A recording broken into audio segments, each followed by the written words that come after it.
I've come out to this site a couple different times, and as I was getting ready this morning, my husband's like, "Okay, what are you doing today?" And I'm like, "Oh, I'm going to the water reclamation facility." And he's like, "Again?" "What is with you? That and the cemetery. You're always going to those." I don't know what that says about me, but anyway, I'm Councilmember Chris Wharton, and I represent District 3. Which includes the avenues in Capitol Hill, and right in between them, City Creek Canyon, which is the first water source that the pioneer settlers used to start establishing the Salt Lake Valley. And ever since that time, Salt Lake City, as the capital city, as the biggest city in Utah, has been a leader in not only water management but water conservation, something that was really important, that's always been important in the history of our city, but is becoming more and more important every year as we continue to experience drought. And I'm just so proud to be a part of a city, a municipality that is a leader in conservation and in smart water planning for our future. And this plant is a big part of that. Having a facility that's, I think, 55 years old, that never takes a break, not for 1 minute, runs 365 days a year and 24 hours a day. That's a lot. And if you think about all that passes through this facility, and as we heard, it really is pretty miraculous that we can take all of these things that go down the drain, including household chemicals, including all of the many curious things that people try to send down the pipes, which I'm sure we'll hear some stories about while we walk around, but it really is quite shocking. So it's fascinating to me to be here. I hope that all of you enjoy learning more about how this system works and how critical this facility is to the city's water infrastructure. And I hope that this new facility, which is expected to go for 75 years, will lead us through a new era of conservation and residents realizing how important this infrastructure is. So thank you for being here, and thank you for helping us spread the word to the public. Great. Thanks, Chris. So as the Public Utilities Director, I feel extremely supported by our elected officials, by our advisory board, and also by the staff at Public Utilities. I just want to point out, when we talk about meeting 28 years of compliance, Jamie and Jose, if you guys could raise your hands. These two are responsible for running this facility, and they are amazing managers and leaders of this facility.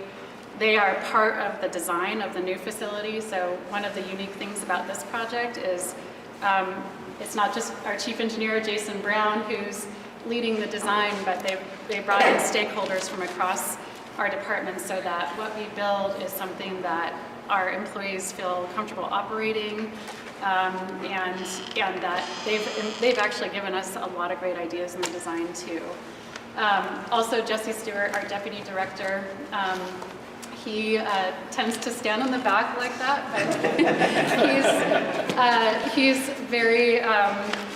is invaluable to our department. And the water reclamation facility and engineering functions of our department is something that he's in charge of. And then, of course, Holly Lopez here, she was involved in all of the sustainability work for this project. So making sure we can get the best Envision accreditation. She tracks everything on a weekly basis, so we have lots of great metrics. So anyway, we just have a phenomenal city team here.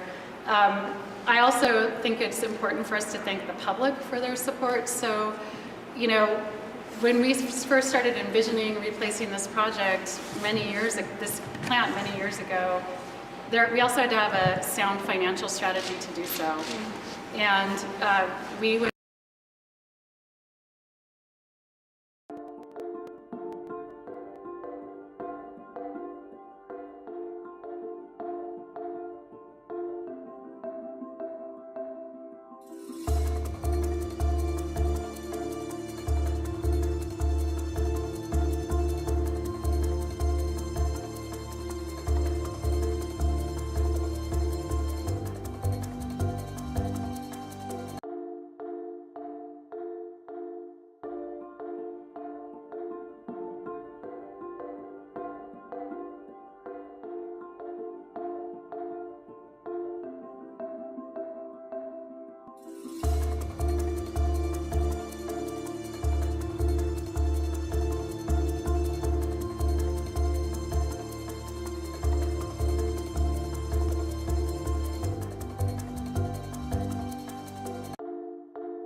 22 November 2022 Salt Lake City Council work session meeting.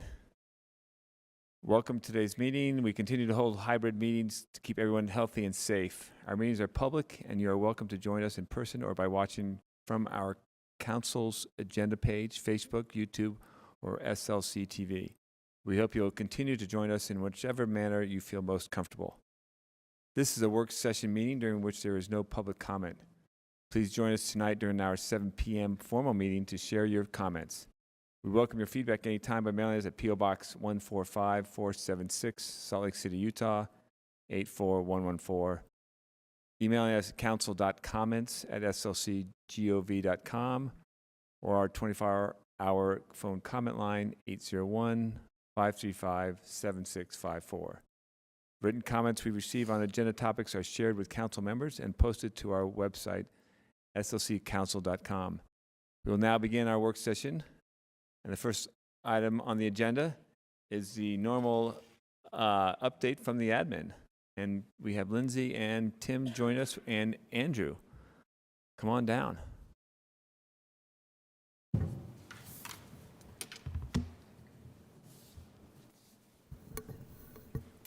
Thank you so much. I think that we have some slides for you today, as we usually do.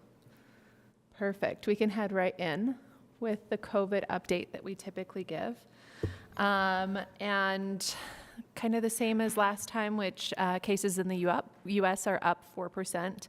Here in Utah, they're up 16% over the last 2 weeks. And I don't think that this is necessarily unexpected given the season. We'll go on to the next slide. This is just some of the data that the county shares on their website so that you can see, weekly case ID numbers, how many people have been vaccinated, et cetera. This next slide that we'll go to is the data from our waste reclamation facility, and things there have changed a little bit. They are marking themselves as increasing now. So what you're seeing there is that the data that they collect indicates an increase in the presence of COVID in our waste reclamation facility. So that's something to note there. And then we'll head over to the next slide, which is just a slide about overall community wellness. You can see the headlines here around some of the health issues that hospitals across the nation are experiencing. So with RSV, COVID, and the flu, hospitals are quote unquote filled to the brink. And our own primary children's hospital just a week ago said that they were full to the brim. So for the last 2 years, Thanksgiving has been a precursor for a COVID wave, but we're dealing with a little bit more this year. With RSV specifically, ICUs are at or above capacity in every children's hospital in the United States. So for adults, RSV can feel just like a scratchy throat, but it can impact children so much more severely. So it's important as we head into the holiday weekend and spend time with each other and our families that we think about it. If we're feeling even just the tiniest bit sick, it just helps to throw on a mask. So that's kind of what's going on there with community health. And I'm going to turn it over to Tim now. Great.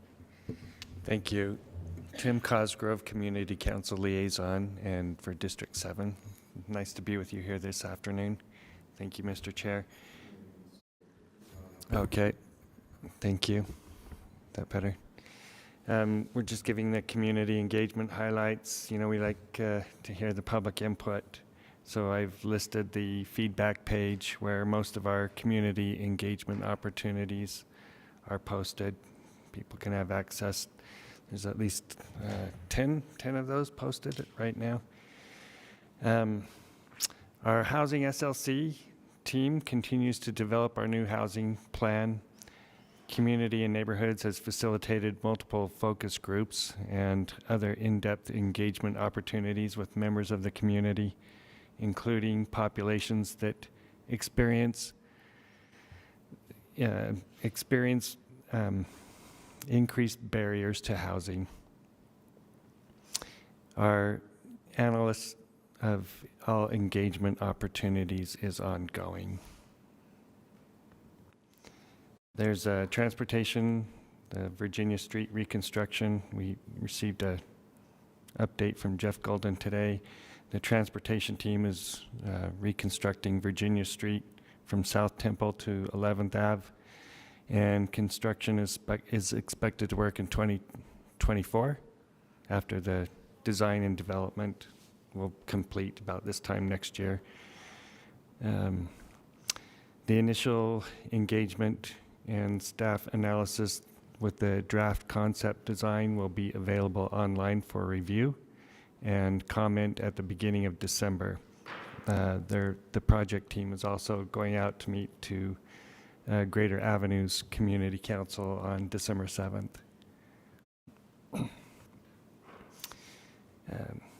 Public utilities with the water reclamation facility has scheduled a city council tour on the construction site for the water reclamation facility for Friday, December 2nd. They are also continuing their efforts to ramp up media attention for public awareness, and those were highlighted on Fox 13 and KSL News Radio recently.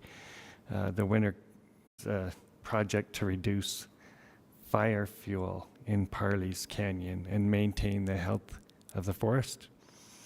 So the project started October 25th and wraps up today, November 22nd. The mastication crew topped out at 5 mastication track hose operating at one time from 5 a.m. to 6 p.m., sometimes 7 days a week in a joint decision with all involved.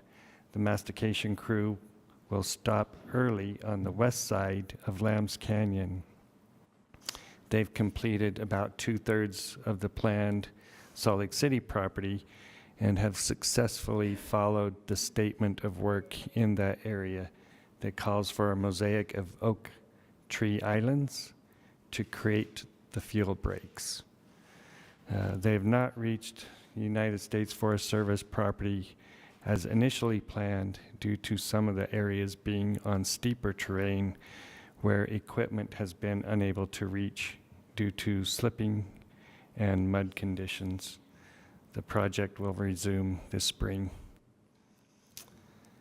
City Creek Water Treatment Plant construction on Phase 1 is now underway. Public Utilities is rolling out a public engagement strategy to get input from key stakeholders on major architectural features, including the roofline shape and building characteristics. And our mayor's office community office hours, due to the many businesses and community locations being focused on the holidays.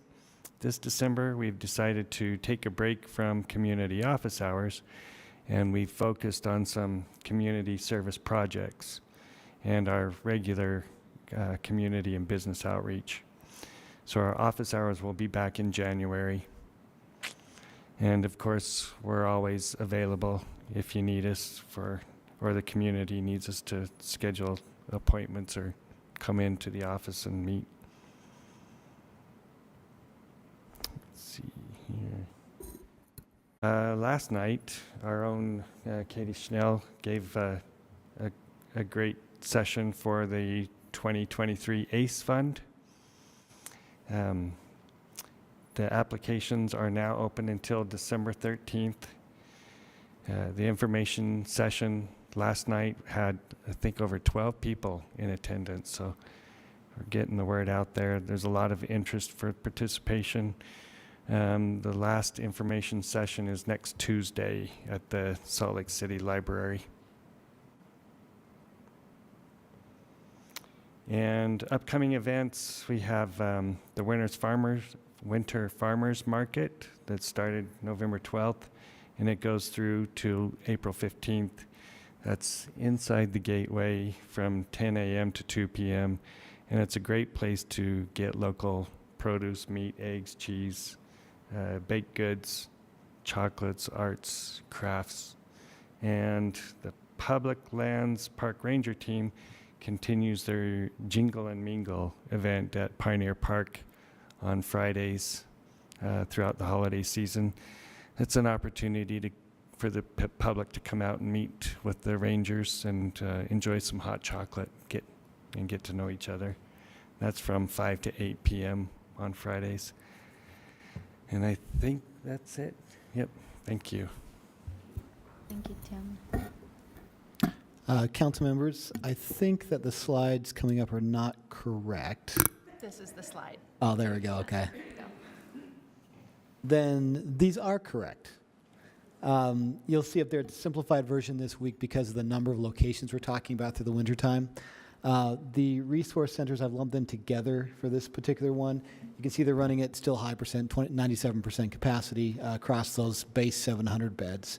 The overflow beds within those facilities, the 175 total we had, are running at 62%. It's not a full 175 yet because they haven't gotten all the beds open at the women's one yet, but you can get a sense of the uptake right now. And then the Milwaukee Overflow is running at 65% of those 100 beds as well. The one you don't see there, St. Vincent de Paul Overflow, is running at 72% per night, and they have 65 beds downtown. So you can see that it's not at full capacity each night. There are available options right now at all those locations. There are active discussions. We've talked before about the reality of 12-hour beds each night, and so people are coming back downtown to get services during the day and also re-up for beds that night. The state has been working with providers over the last several weeks to look at the data to see what the use of those beds are and the impact of folks coming back downtown. We do know there are always a lot of folks along Rio Grande Street. Because of the limited numbers, there are not as many as we may have anticipated. However, the state and the providers are working on options to keep those overflow beds open 24 hours a day going forward. So just an update for you all. It's not finalized in any way at this point, but those discussions are still working. They're still working through the details, the logistics of doing that, the funding from the state, et cetera. But I want to make sure you're aware of those discussions moving forward. You can also see a Rapid Intervention Team is working with a number of active locations for engagement with campers, as well as 12 scheduled site rehabs for this week, I believe, into next week. They did a large one on 5th West downtown this week, yesterday, I believe, as well, an encampment cleanup. So active again. The holidays will be a little of a break, and then back again next week. Any questions? Councilmember Valdez. I do have a question, Andrew. If there were groups that wanted to bring food, donate food to some of our shelter friends, would it be okay to contact your office so that you can give them some information on where to go? I've got a lot of requests. Hey, we want to volunteer. Hey, we want to bring food. We want to cook and then go drop it off. And I'm like, I know there's plenty of places, but we need to be strategic. Like, don't just go on the street. Let's work on within the system so that it's most effective. Yeah, I So- think it's natural for a lot of folks to want to come downtown and help, and we love that. Definitely. You're right about trying to coordinate so that there's not a massive amount of stuff in Pioneer Park and just left. Right. And maybe not utilized either because so many people are coming. Yeah, you can contact myself directly or this mayor's office, and we can help direct people in the right place. If folks are interested in going right to the heart, to the source, they can go to Shelter the Homeless Shelter the Homeless. online, their website. Catholic Community Services downtown, Rio Grande Street, also has an online presence, and they can coordinate with them since they have a lot of daytime operation stuff. All right. And I wanted to add one more comment. Last night we went to this awesome Lights On event at the Echoes Theater.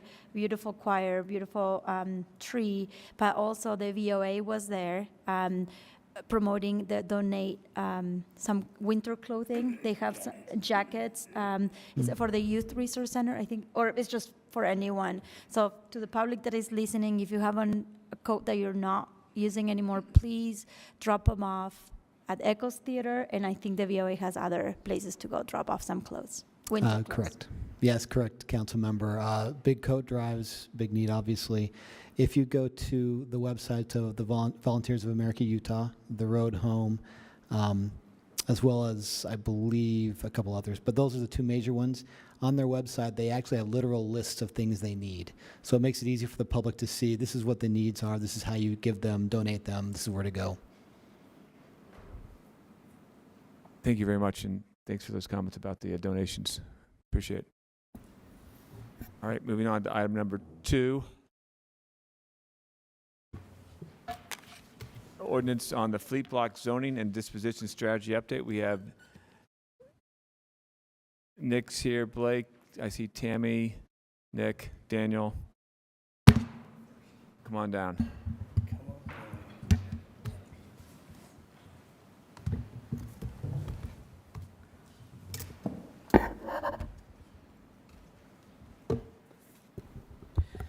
Thank you, Mr. Chair. Let me get that a little closer.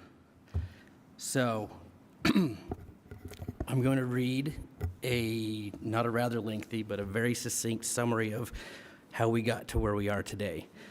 The briefing will go like this. I'm just going to provide this background, and then we will ask the administrative staff, Blake and Tammy, to go over the RFP and disposition strategy. From there, we'll also talk about, there's a few policy questions in there. We're looking for guidance from the council. And then we will go to the zoning amendments specifically, where Daniel and Nick will come back up, and they will each provide a summary of those items at that point, and then we'll go over the policy questions. So the background is just intended to reorient us how we got here, and for anybody in the public who's listening, just so that you know where we're at. So until 2010, most of the fleet block, which is located between 300 and 400 west and 800 and 900 south, was utilized by the city to manage its vehicle fleet. After the fleet function was moved to a facility further west, the city conducted due diligence and various studies to prepare the property for redevelopment. In 2019, a zoning amendment was initiated to create a new zone titled Form-Based Urban Neighborhood 3 and to rezone the fleet block to FBUN 3.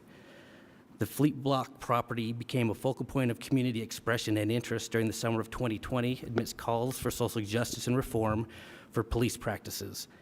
In fall of 2020, the council held a series of briefings and public hearings pertaining to those zoning amendments. Many residents and constituents spoke during those meetings and covered a variety of topics. Due to the public comment provided at that time, the council decided additional meaningful public outreach was needed to help identify the vision for fleet block and to define what public benefits could look like before redevelopment and zoning decisions were made. The council decided to postpone considering the zoning amendments until a plan to conduct this additional outreach was agreed upon. At that time, the council expressed general support for the zoning amendments, however, felt enhanced focus on the block and additional public outreach was needed. Before moving forward with the zoning amendments, the council wanted to have an opportunity to review and provide input on the administration's future planning efforts through the RFI, which was discussed in April of this year, and for the city to hold a public engagement process that would further explore the vision for the future of fleet block redevelopment. In January 2020, the administration issued the RFI, the request for information on the fleet block, and the purpose was to explore options available to the city to develop the property and learn from prior experiences of others in developing complex urban infill projects, and to assist in informing the city's approach to developing the property.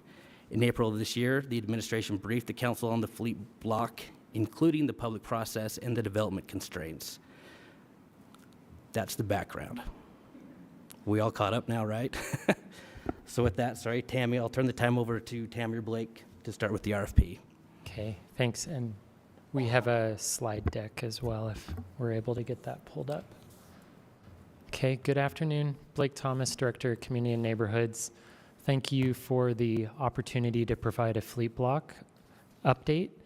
We have a lot to update you on, and we're excited about the future of this city property and how it can contribute to the Granary District, which, as you know, is transitioning from a historic single industrial use to a mix of uses. So this conversation is happening at a very exciting and opportune time. Since we last discussed this project with you, several things have occurred. As Nick mentioned, earlier this year, CAN issued a request for information, or RFI. We're happy to report that we had 12 respondents that provided really wonderful insights and visioning that included ideas surrounding mixed income housing, mixed use commercial development, and various ownership models, arts, sports, and entertainment elements, green space in the form of a public park, which also included community events that would activate that space, walkability and connectivity. So there was submissions that talked about integrating with the proposed green loop, the reconstruction of 300 West, and potential transit expansions that our local link study is getting at the heart at. We utilize the information and feedback provided in the RFI responses to then convene an internal technical stakeholder committee with an invite to every city department. And we especially want to thank council staff and Councilmember Mono for their participation with that group. We use that group to discuss land use, infrastructure, environmental remediation, and many other technical aspects of preparing the block for a productive future use. In addition to the technical elements, extensive community outreach was conducted that was led by Ashley Cleveland in the mayor's office. That went from June 2021 through April 2022. The mayor's office worked with the families and loved ones of those memorialized by the murals to bring together art therapy and grief counseling.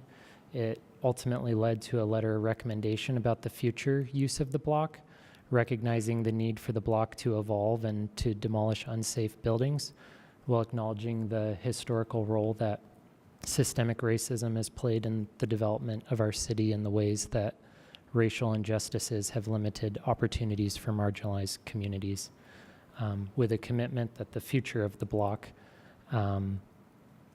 delivers on equity and inclusion as a primary consideration. Ashley, I know, is available if there are further questions about those outreach efforts, I believe remotely.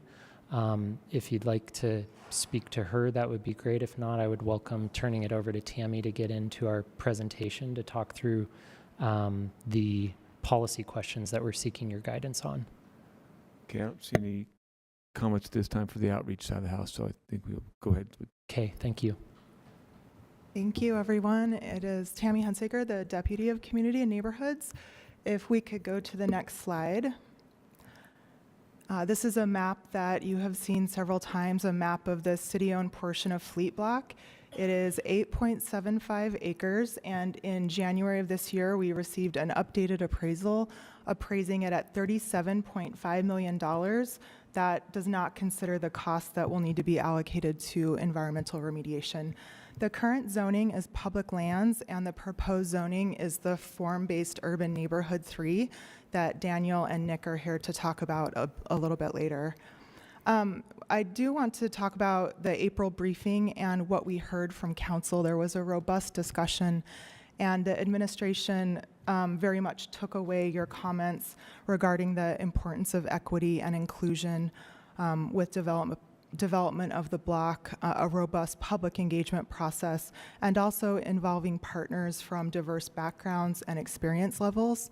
So the administration took all of your feedback back, and we have really considered ways to not only infuse equity into the resulting development through affordable commercial space, affordable housing, and public space, but to also market and develop the property in a way that is more accessible to an inclusive group of partners. Next slide, please. Before we get into our strategy for moving forward, I think it's important to talk about Reimagine Nature. It has been adopted since the last time we were here, and there's a lot of policy statements in Reimagine Nature relating to Fleet Block. The most significant and direct is the call for a new park in the Granary District on Fleet Block that is at least 25% of the block, or 3 acres, and that park space shall be located on the corner. Next slide, please. This is also a map out of Reimagine Nature, and it calls for something that the downtown plan calls for as well, which is a green loop surrounding the central business district. And the map in Reimagine Nature has that green loop bordering Fleet Block on 900 South. So you can see where Fleet Block is. It's called out there.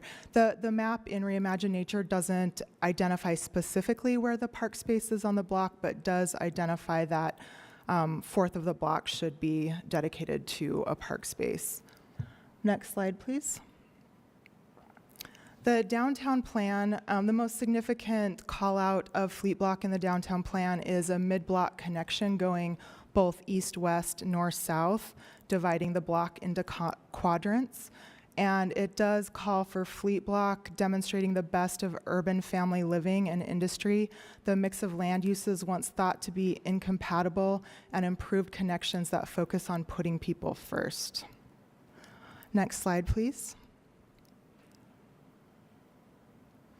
So when we briefed you last, the administration didn't have a defined path for moving forward with the RFP process. We were still analyzing information from the RFI and assessing site constraints. And there are a lot of site constraints on the block, and those site constraints, it could be more conducive for a master developer to come in and deal with those comprehensively. But we really heard from you and agree with you that we do want to involve development partners of varying scale and experience levels.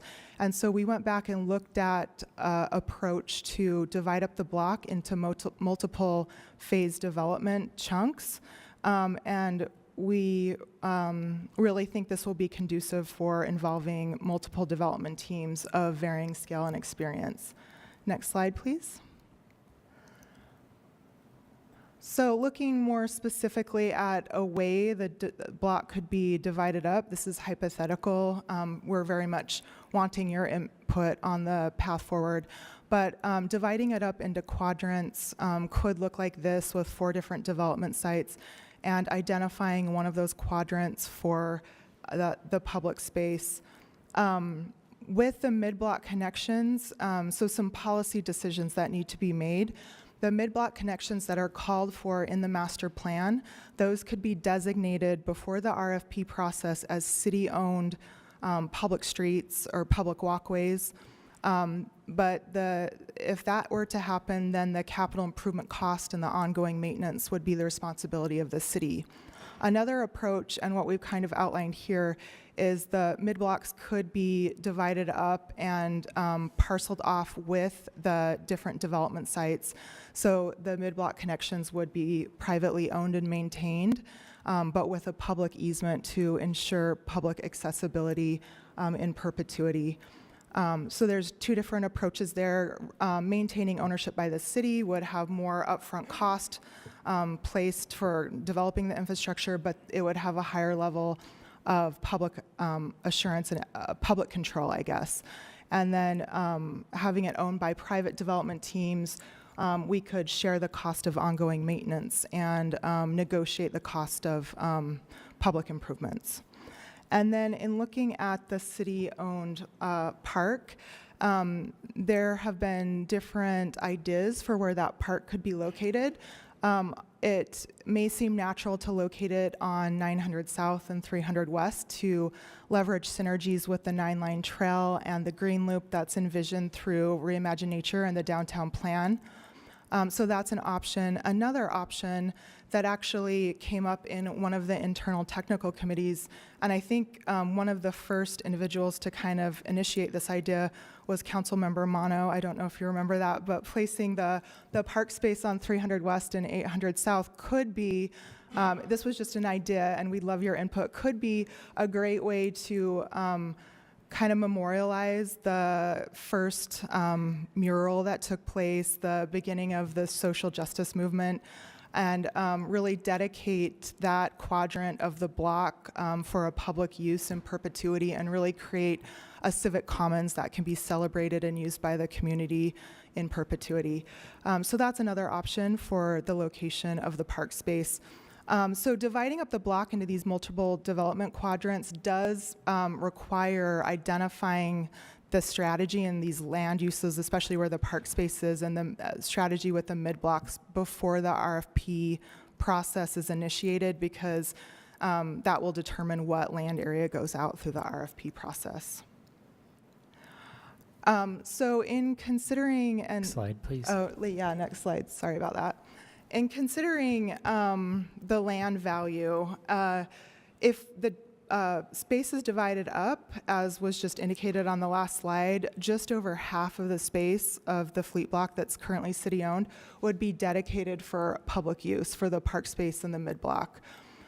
So that would leave developable area of 4.1 acres with a land value of $17.5 million. So that is dedicating a lot of that land value to the public uses. And it's important to keep in mind that these land values don't take into consideration the cost for environmental remediation yet. If we go to the next slide,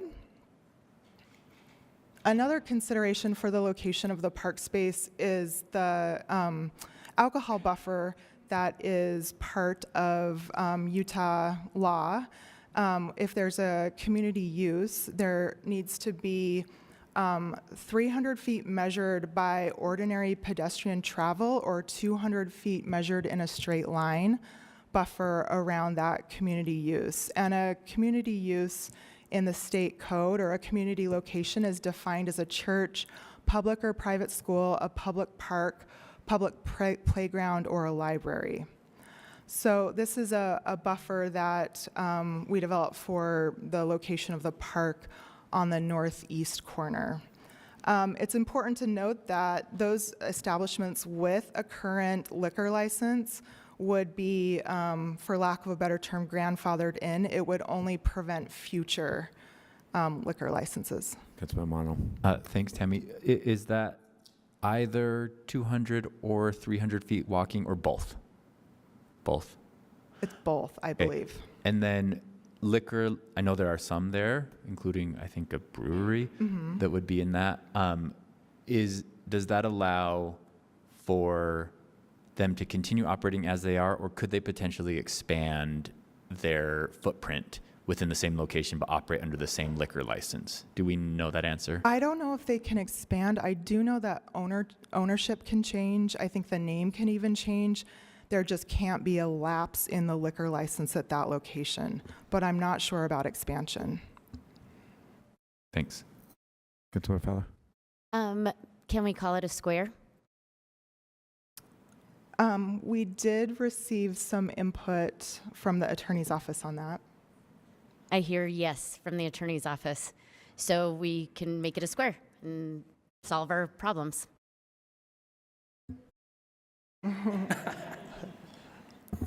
The block is a square, to be clear. I understand. Yeah. Any other questions on that? Tangentially, I'm just, go ahead. sorry, tangentially, on when we talked about Reimagine Nature, it said 25% or 3 acres. So there is some wiggle room there because 25% of 8.75 is a little bit less, right? Are we just saying this is the most likely best place for it, or are we kind of committed to that?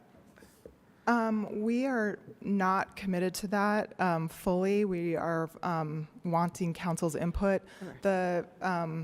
Maybe Katie can weigh in on this as well, but it seems like the siting of a public park kind of is both administrative in some ways and legislative in some ways, in that it will take dedicating that land as public space in perpetuity, and with that comes ongoing maintenance costs. Would that be correct, Katie?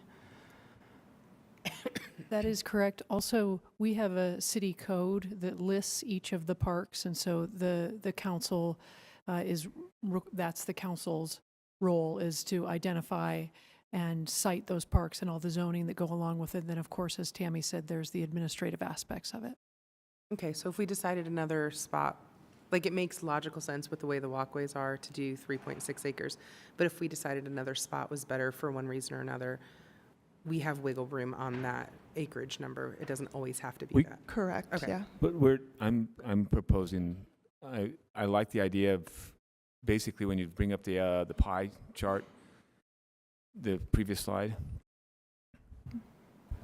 The previous slide had that one right there, really basically 3.5 acres, 3.6 with park space, 1.1 of the mid box. So almost half of it is open. I'm going to call that open green space. I'm not going to call it a park, open green space for that. But we can also kind of a policy idea that it doesn't have to be the northeast corner.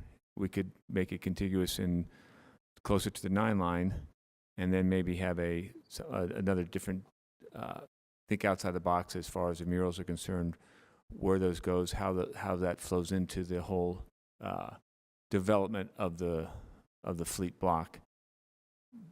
But I'm more of the opinion to have this a good connection from the 9 line into the area with an open space flowing into the area. That's just my thoughts on that.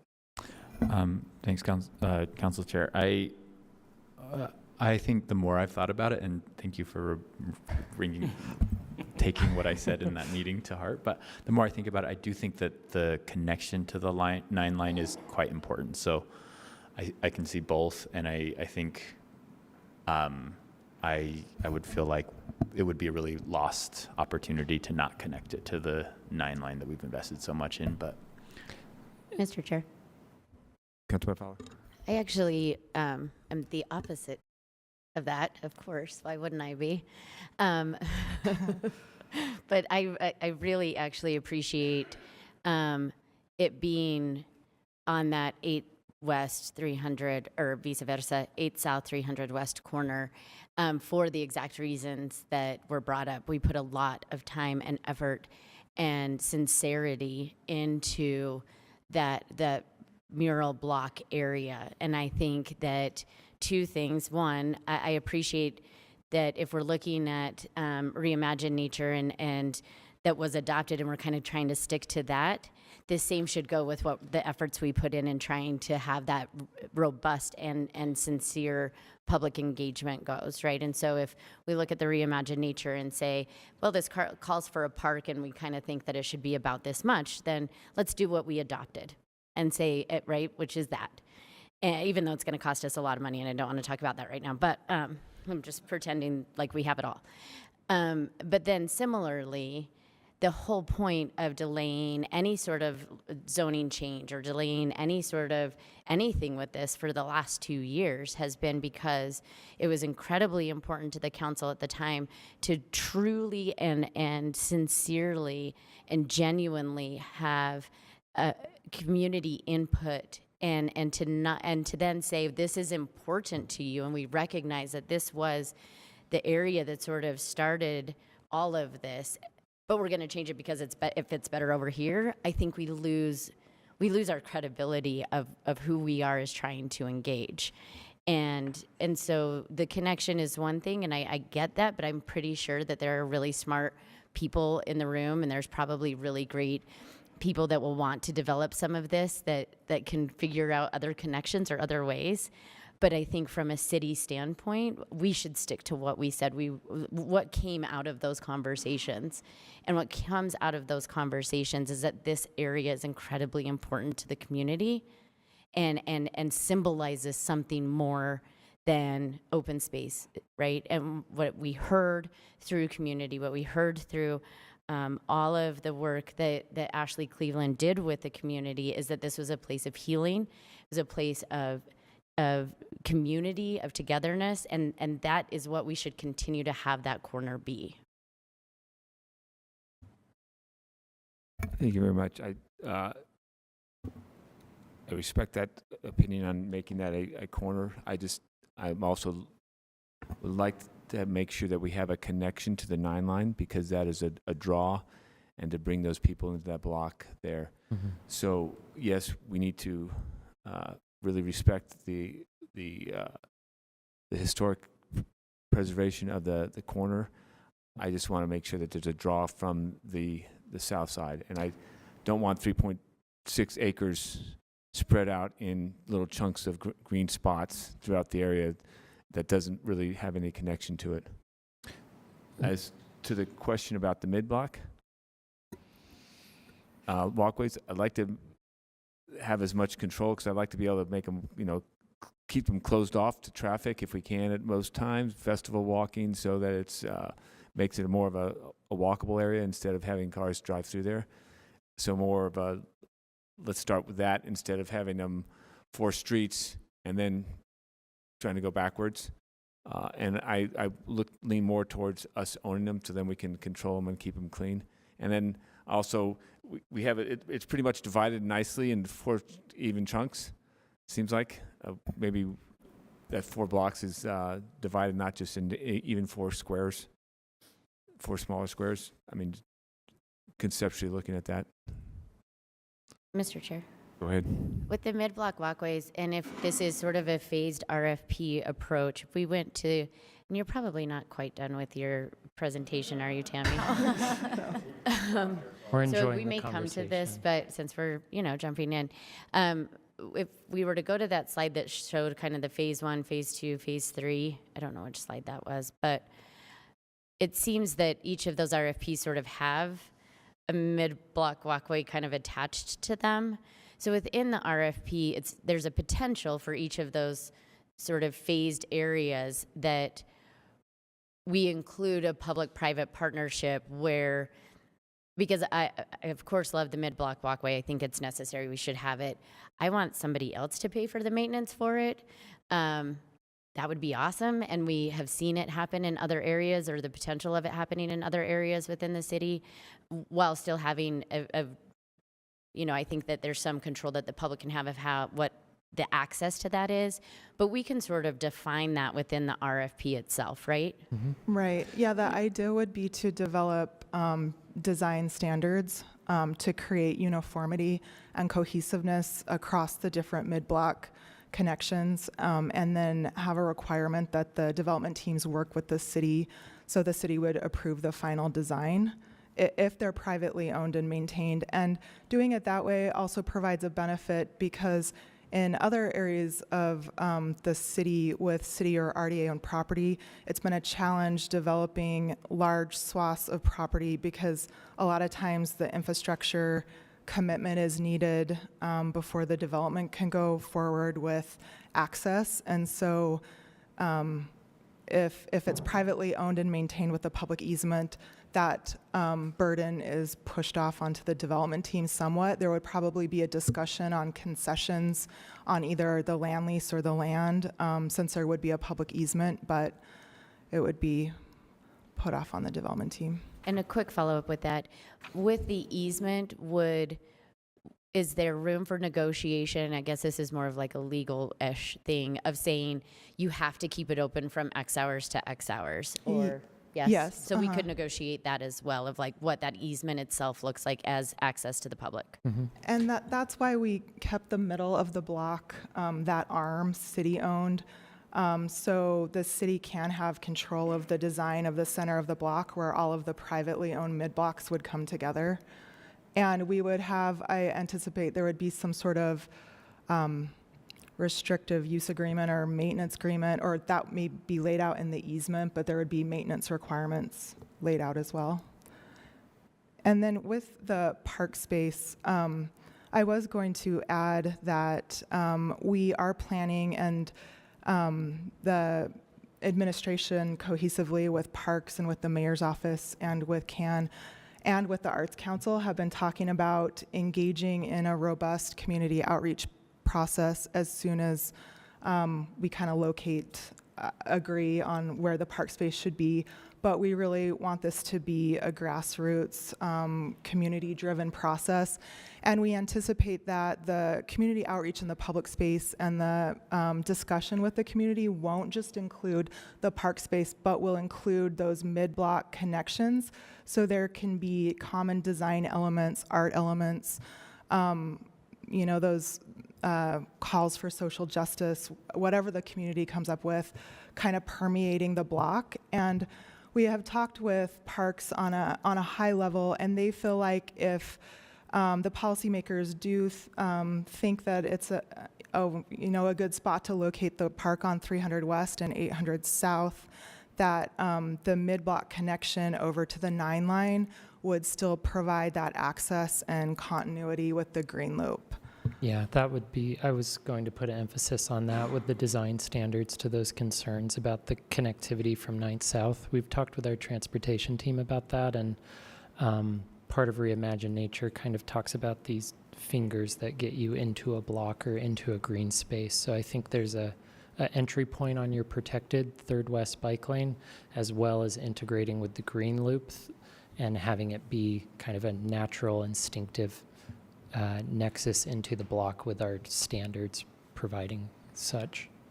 Councilmember Mono. Thanks. I know we're kind of getting into the weeds, and we're probably stepping into administrative territory, but I just want to throw out 2 things unrelated. One, I also could see it being successful to have some park on 9th South that activates the 9-line trail, but also like a plaza, public, a public plaza. So maybe two separate destinations. Maybe it's like George Floyd Plaza or something on 8th South, and then the Fleet Block Park on 9th South or something like. I think maybe we can achieve both. Maybe there's some other way. I think I would want Public Lands to sort of check that thought and let us know if they think two smaller parks gives as much benefit to a neighborhood as one larger park, or how that could help. Then unrelated to that, but kind of to the public plazas, I think just there's other private property owners that are asking the city to buy part of the public right-of-way from them, from us, but still willing to give a public easement on that. So I'm not sure that having that included in the RFI actually reduces the land value or the desire. I think it may actually enhance the desire for private developers to like be involved in that, because that gives them a benefit as well, because they can control the access to that at certain times and keep it open to the public at other times. So I would be somewhat hesitant to say it's reducing the land value a ton. I agree. And, go ahead. Well, and I was going to say, we've calculated the 17 million or the 37, but the non-calculable thing here is the location. This is a low-risk property. Whatever they build here has a high rate of success just by virtue of the location and the growth around it. So I'm not feeling apprehensive at all about asking anyone who wants to come in and partner here about being an exceptionally good partner to the city, whether that's maintaining those walkways or doing what you're saying. I feel like this is a really good deal for whoever gets to come in and partner with us to develop it. Mr. Chair, sorry. Something was brought up to me about it. Can I have it, will you? And I would ask Katie to explain one of the pros of the city continuing to own the mid-block walkways. Hi, everyone. I think one thing to remember: when the city owns walkways that are adjacent to our park spaces, they are considered traditional public forums, and the public retains very robust First Amendment rights on traditional public forums. And especially in a property like this that has such a social justice and community emphasis to it, the city might want to emphasize public ownership and robust First Amendment rights. And when developers own or control access, even if there's a public easement over it, and have the authority to close and open those walkways, that can reduce the First Amendment rights. So that might be a really important consideration. Is it possible to put in RFPs things like that like weight the social responsibility histories of the developers that are coming forward? Is that a fair consideration for us in evaluating respondents? I haven't been deep into the RFP process, but maybe you could talk a little bit about the criteria. I reached out to our procurement officer before this meeting, and I was told that the default RFP score sheet has elements or small nods to equity inclusion in it, and essentially we're able to weigh that as a significant factor to help rebalance or give more weight to that in the score sheet. So that's a commitment that we've always had, which is we would go above and beyond the kind of typical equity and inclusion components and have that as a highly weighted consideration. Yeah, and we will develop the requirements and the preferences that will be scored in the RFPs. I just want to touch on one thing that Council Chair Dugan mentioned with having the mid-blocks not accessible to vehicles. And I have talked preliminarily with the Transportation Division on this, and it might actually behoove us in this area to have access to the new development sites, limited vehicular access on the mid-blocks. They could be designed as a shared street, so very pedestrian bike oriented, but still have the access for vehicles, because then you wouldn't have loading and unloading right on the arterials. There would be those side connections. Yeah, absolutely. I'm not saying we preclude or prohibit any vehicles, but we have the access with bollards or whatever to close it off the majority of the time to walkers, and you don't have to reinvent the wheel to make it all walkers. So it's all. I go back to just the European cities where there are no curbs, right? It's nice and flat, and it's more enjoyable to walk on it. But yes, the delivery trucks can get through there, fire trucks can get through there. That is allowed, but the main goal is to have it pedestrian user majority of the time. We agree. Mr. Chair, like an Edison Street, for example. Sure. Right? Yeah. That's what I envision. I just have a few comments. I'm not super worried about, I like everything that has been said. I do think that it has to be pedestrian attractive. It's a place that we want, I would like to go walk. You know what I'm saying? Something that is super friendly, super welcoming. And I'm not sure how much we can prescribe on that. I'm sure the designers out there are going to come up with great ideas. But if they're listening, whoever might bid for this, that's something that it would be really, really cool to be this very transformational block, I think, in this neighborhood, and kind of complementary also to the Central 9th neighborhood, which is also very welcoming. It's very at the pedestrian level. All of the good things that has happened with that form-based in that Central 9th. So other than that, I think I am very supportive of what's happening here. Things are looking really good, so thank you for your work. We really appreciate your feedback, and I think we're very much aligned or on the same page with the design standards that would inform the mid-block with people, pedestrian first, and modes outside of a car. Sorry, one more thing. Sorry, I forgot. Now I remembered. So perhaps when we think about the mid-block walkways or driveways, as Eddie said, maybe in terms of maintenance and who's going to take care of this and who's going to pay for it and all of the things, maybe we could provide as well a model on how to, for whoever is going to bid, on how to integrate this into their budget and think about how they're going to organize so that they can maintain it in the future. So that they don't have to reinvent the wheel, and how does the SAA work and all the things okay, here's a way for you as well to maintain this if you're going to, if you're going to take part of it. So it's like an added bonus so that it works out well and we don't have to worry about it in the future. Thanks. Well, I just wanted to echo what Councilmember Vollmer said a while ago. Thank you. This has come a long way. I feel like there's still more of the presentation.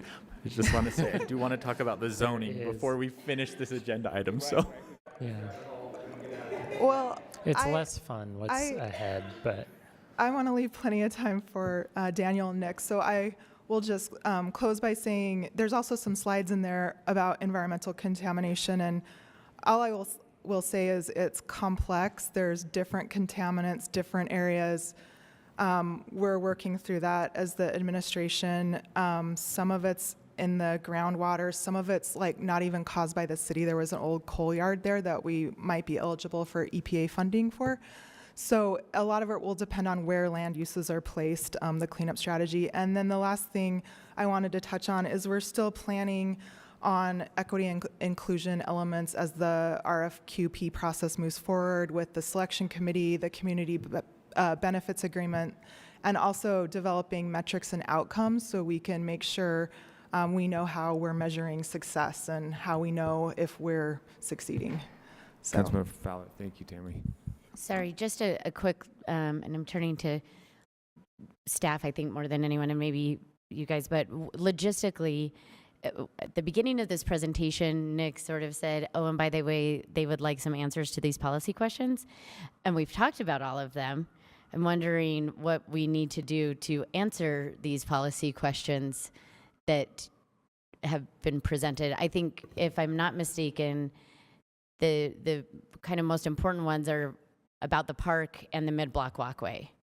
Is that accurate? And so do we need to do a straw poll today? Do we need to get some feedback beforehand? What is the logistics that you need from us at this point? instead of us just musing. Well, we enjoy that, but we would certainly welcome direction and straw poll, whatever you But- deem best. Okay, because we kind of gave you a little conflicting, but also some different ideas to go forward with, Sure. right? Because I don't think we're, Well, we have a public hearing on December 6th. No? No. I was looking at the wrong one. Oh, we're setting the public hearing for on December 6th. So set the public in that, I'm sorry if that was, that I kept that in there. The public hearing was closed back in 2020. Oh, yeah. And It's so a- there is it's no been a long. long 2 years. Yeah, it's been a long 2 years, so a public hearing is not needed. Okay. Can I just ask one technical question about remediation? Does leasing or selling impact at all, or is the city going to be liable for this remediation? Is it something we would pass on if we sold, if we leased, would we, what's? In general, it's the party responsible for the contamination that's liable. So, No matter what structure. Yeah, okay, Yeah. thank you. so I'll just go back to your idea about the straw poll. Well, I'm wondering if, because I know Darren asked a question of parks of like, would two smaller parks have a lesser or greater or no impact than one bigger park? And then sort of the pros and cons versus with the mid-block walkways and the partnerships, especially in light of the sort of idea of the First Amendment and us maintaining ownership there. I don't know if we have answers to those now or if we come back with some of that and then give more direction. I would leave that to the chair, but I'm thinking that we didn't really have a full consensus here, but I think we have some ideas that we would like to explore some more options. Explore the mid-block stuff, the parks, explore that a little bit more. But here's what we're thinking, because I do know we do want to touch on the FBN 3 discussion with probably Daniel, right? Yeah. Okay. Let's do that. We've kind of given you an idea. Now you can come back with some options on that. Okay. Thanks. Thank you.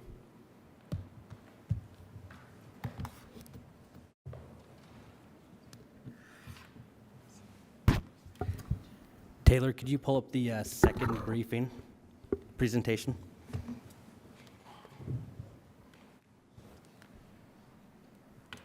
So I'll just let Daniel jump into this. He'll give a summary of the zoning, and then we do have some policy questions that we could step through at the end.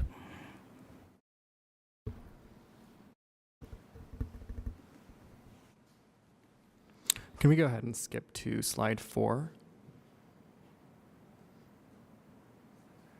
I just don't want to repeat things that I think Tammy already covered pretty well. So I think the council has all seen this presentation before, but it has been 2 years, I think, since some of the council's seen this. So I just want to set the stage for Nick Tarpett's policy questions, so I'll just get right into it.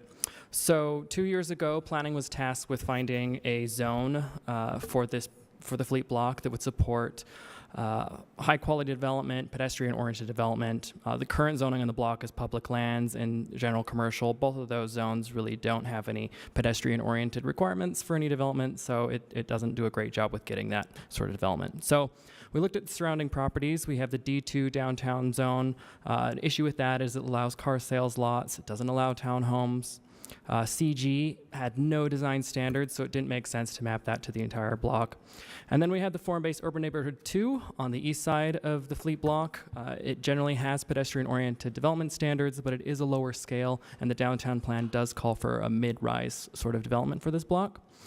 So based on that, we are proposing the form-based urban neighborhood 3 zone. It builds on that framework of the form-based urban neighborhood 2 zone in Central 9th. It allows for those mid-rise heights with that density and intensity to support an active urban neighborhood. It has design controls so that we get a high-quality appearance. We get that pedestrian and street engagement. And then it also has a broad mix of uses from residential to light industrial. So the form-based code has about 6 parts. It has bulk controls, design standards, land use requirements, streetscape improvement requirements, parking and sign regulations. So, apologies, can we skip to the next slide? And the next one. I'm so used to controlling the computer at Planning Commission. Can we go to the next one? All right, so we have two building types in this form-based code. That's the row house building type, and that's because the downtown plan calls for townhome style development in this area. And then we have the vertical mixed use, multifamily, and storefront building form. There's generally kind of the same building form, same sort of scale, and that's because the downtown plan calls for mixed use, active, urban, mid-rise scale development. So, next slide, please. So, each of those building forms is regulated differently. For the row house, this has the lowest height allowances of the zone. You can go up to 40 feet, which is about 3 to 4 stories for a row house. Has limited setbacks, but it does still let you scoot that residential dwelling a little bit away from the street for some level of privacy at 10 feet. And then there is a open space requirement per row home. It's based on the footprint of the row home, and that's 25% of the row home. And that can be part of a yard, it can be on the rooftop deck, it could be consolidated into like a common open space managed by an HOA. Next slide, please. So the other form is that vertical mixed use, multifamily storefront building form. This allows the highest level of development at 125 feet of maximum height. Anything over the 85-foot level would require to go through design review, which would go to the Planning Commission to ensure that even the larger scale building has that pedestrian engagement that we want. A key thing here is that this would require 14-foot tall ground floor heights to support long-term commercial use of those spaces. Shorter ceiling heights on the ground floor really aren't conducive to retail or restaurant uses, so we want to ensure that those would be supported by these buildings. And then as far as open space required, it is based on the lot size, and 10% of the lot area would need to be dedicated to open space. That could take the form of patios, rooftop decks, plazas. Next slide, please. So another key requirement is the form-based zone or the design standards. There are a number of design standards. To start with, there's entryway requirements, particular porch or patio design features. There's ground floor use requirements. We just don't have parking on the ground floor. There are glass minimums, blank wall limits. The list goes on for a bit. But just know that the form-based code, all of those design standards apply to any development to ensure that we get a high-quality, pedestrian-oriented development. Next slide, please. So another key thing in this zone is the wide range of land uses allowed. The intent here is that design standards would actually limit any negative impacts from some of these uses. So at the lowest intensity, we have townhomes, multifamily residential, parks and plazas, middle intensity bars, restaurants, office and retail. And then for the highest intensity, which is a little bit reflective of the granary uses that we have now, we have breweries, commercial food preparation, industrial assembly, which kind of those maker spaces, and some light manufacturing. Another key thing here is that we wouldn't allow things like warehouse and storage uses right along the sidewalk because they don't have that pedestrian engagement. So we have controls in this zone to prevent that. And then the other key components of the zone are parking, streetscape, and sign regulations. For parking location limits, we don't want parking in front of the buildings, so they are required to be. Next slide, please.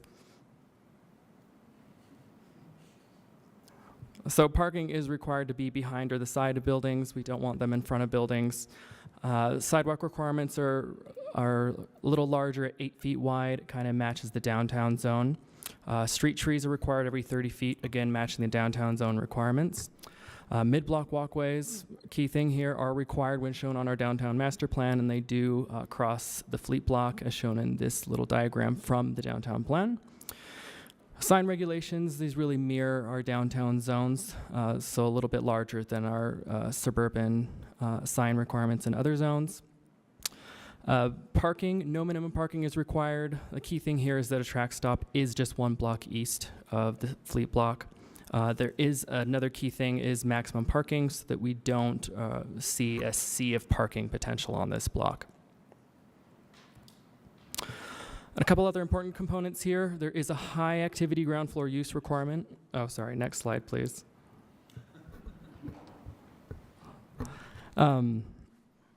So we have the 9-line trail along 900 South, and we do want to see a higher level of engagement along that 9-line. So the requirement here would be for things like retail, restaurants, bars, art galleries, similar high activity uses required along that 9-line trail rather than residential units. And really that is to ensure that high engagement with the 9-line. Another key component is that this allows for row house lots that don't directly face the street. This was kind of a key change from the RMF 30 changes. It allows a row home that isn't directly next to the street, but maybe along the driveway shared by the row home residents, to carve that out and sell it as an individually owned row home rather than just require it to be a rental. And then beyond that, we are doing some clarifications in the form-based code just to reduce any code conflicts with this new zone and the existing form-based zones. So I think that covers my presentation. Hopefully that sets the stage for Nick Tarbit's policy questions. Can you believe Councilmember Mono? Oh my, I'm so sorry. It's a zoning question. So there's 2 building forms that are allowed in Form-Based 3. They're vastly different in height. I'm trying to understand what would ever incentivize a developer to develop townhouses instead of the mixed use that's like 3 times taller than that. Is it because if you don't include commercial spaces, then you cannot build to the higher form, or? No, I guess the You zoning- could. You just have to do 14-foot tall ground floors so that it could theoretically, in the future, turn into commercial Yes, space? so that could drive someone to the row home. We do have the form-based urban neighborhood 2 zone where you can actually do row homes or larger buildings, and we still do get some developers to propose row homes despite being able to build multifamily. Yeah, we're also getting row homes in other zoning districts like the CG zone that allows massive square foot buildings as well. So I think a lot of it is site constraints as much as anything. Okay, that's fine. Is any of this for sale? Is it all for rent or lease? Does it all? It all depends on the developer. All ultimately up to the development. Okay. Yep. So, but yeah. Yep. Irrelevant to the development. Yeah. Okay. Yep. Councilmember Petro. The row houses that would be oriented not facing the street, is that what's colloquially called slot homes in other markets? I'm not familiar with that term. No, it's sorry. Nick is. Nick's Nick's on it. No, this is a little bit different in that when they're front and back, so there's multiple buildings. Maybe that second building doesn't have frontage on the street, so the slot home is basically a sideways oriented row house or townhome, and because of the nature of our really deep lots, a lot of our lots would not be able to produce any kind of density because of the other restrictions on it without that. And so what we've done in our code is we've added a lot of restrictions that are requirements that street facing unit has a higher level of requirement than the rest of them. Okay. So it still achieves that engagement, whereas a lot of slot homes around the country, and we have some in Salt Lake that prior to some of these regulations going in place, really it's a blank wall with some really small windows on it. And there really is no street engagement. And that's one of our goals of all of our zoning districts is to do that. So. Okay, thank you. I have a question. Go ahead, So just to follow on that, so what would it look like? So at the street like on the street, like facing on the street, like what would I see? An entrance to, and then the next one, nothing, a blank No. wall, and then an entrance? No, that's something. So if all of the units are oriented towards the street, each unit would have to have the certain requirements for entrance, glass, et cetera. Okay. You'd see that for every unit. Okay. Where you may not see something is when that building is rotated to the side. Okay. So it's turned 90 degrees, so the units go back in the depth of the lot instead of along the street. In those, what you would see from the street is mostly that first unit, and that's what we focus on in that. A good example of what this code is trying to accomplish is in the FPUN2 zone on West Temple, in between 8 and 900 South, there's a series of row homes that are actually front and back. Okay. And you don't necessarily, there's a walkway that goes between them to get to the back, but you don't necessarily see the rear building. But it allows more of that lot to be productive from a housing perspective for that housing type without having to go through a process that is essentially going to approve that project anyway. Okay. So Thanks. It's a good example. Thanks. Are we go? Oh, I was just talking about, so Form Best 3, we haven't addressed that here as a council yet, Correct. correct? That's right. But we want to incorporate it into the fleet block. Yes. And do we want to incorporate it into other areas of the district? Potentially other areas of the granary. Yeah, some of the regulations here were geared toward expanding it to other areas of the granary, particularly the list of allowed land uses, because we know we have those sort of light industrial, maybe maker space kind of uses in the granary that we don't want to zone out. So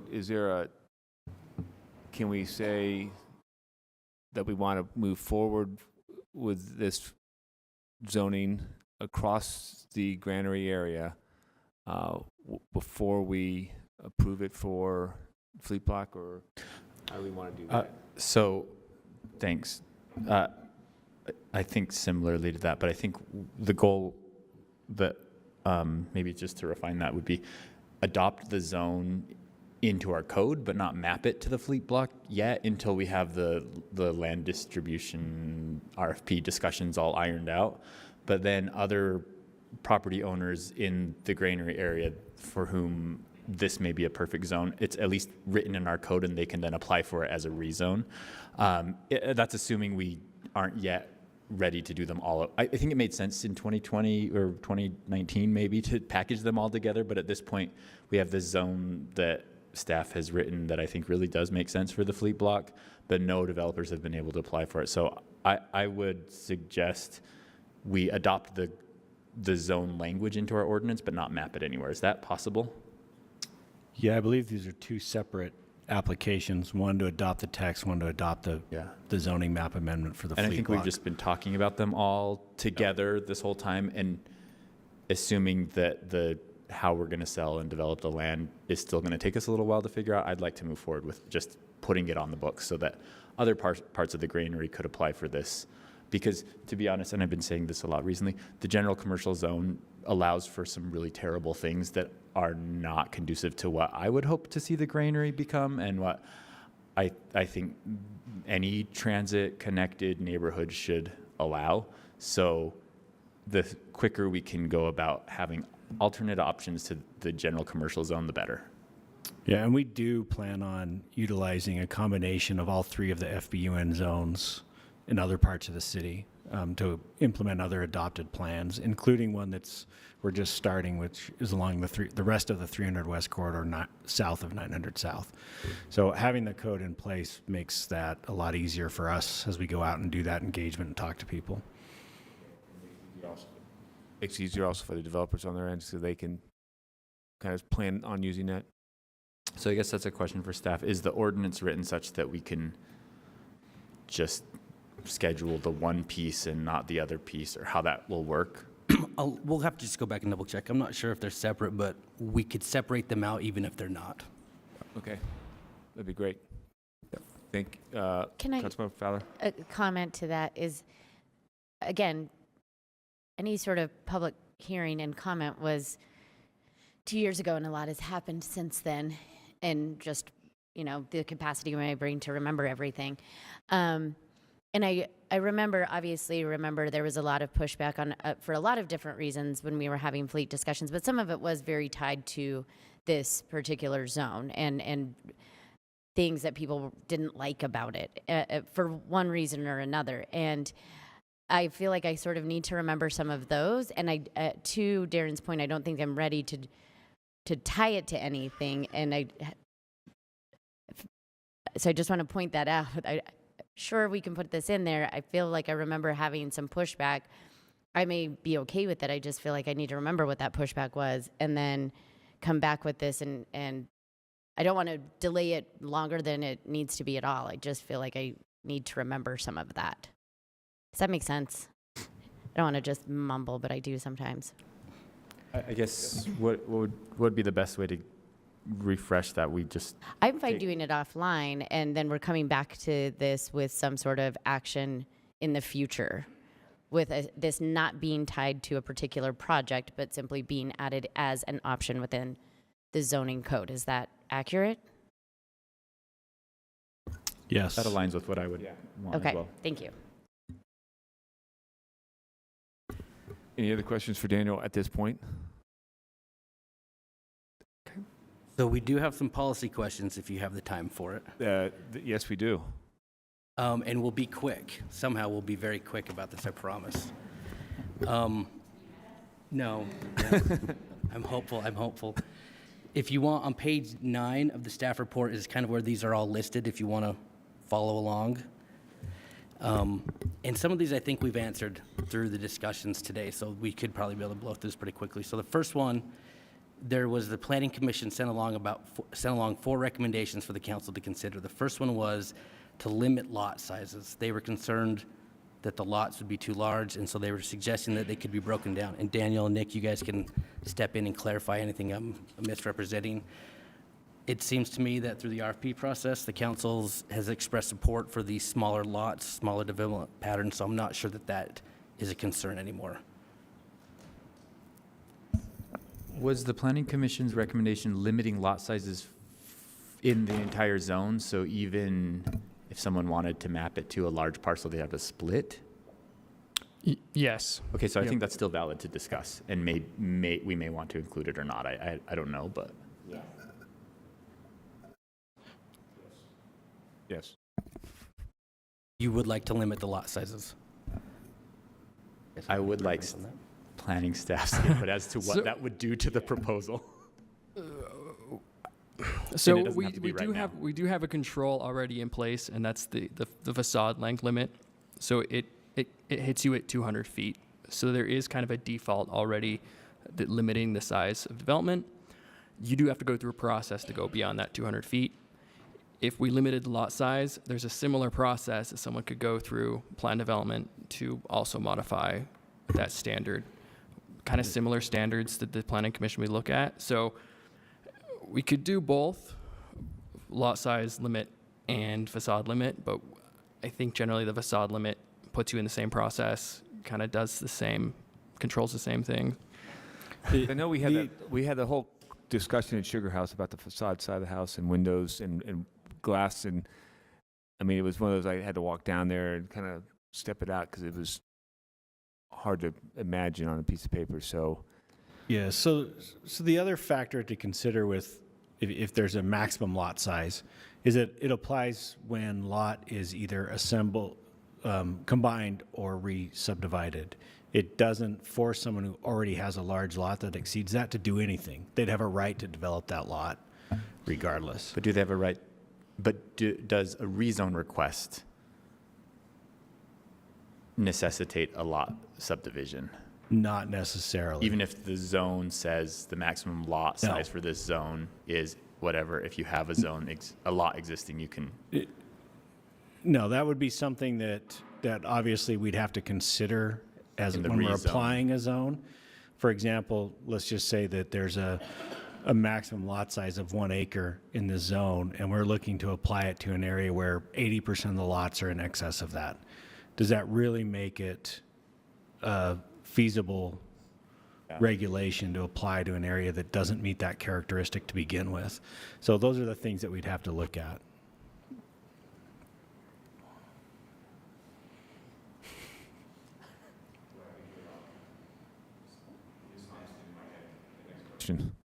I'm not sure. I think we need to. Need more time on that? Yeah, we need more Okay, time on that one. we'll get Yeah. some details on that. Sorry. Next one is to require that lots have frontage on the right-of-way of streets.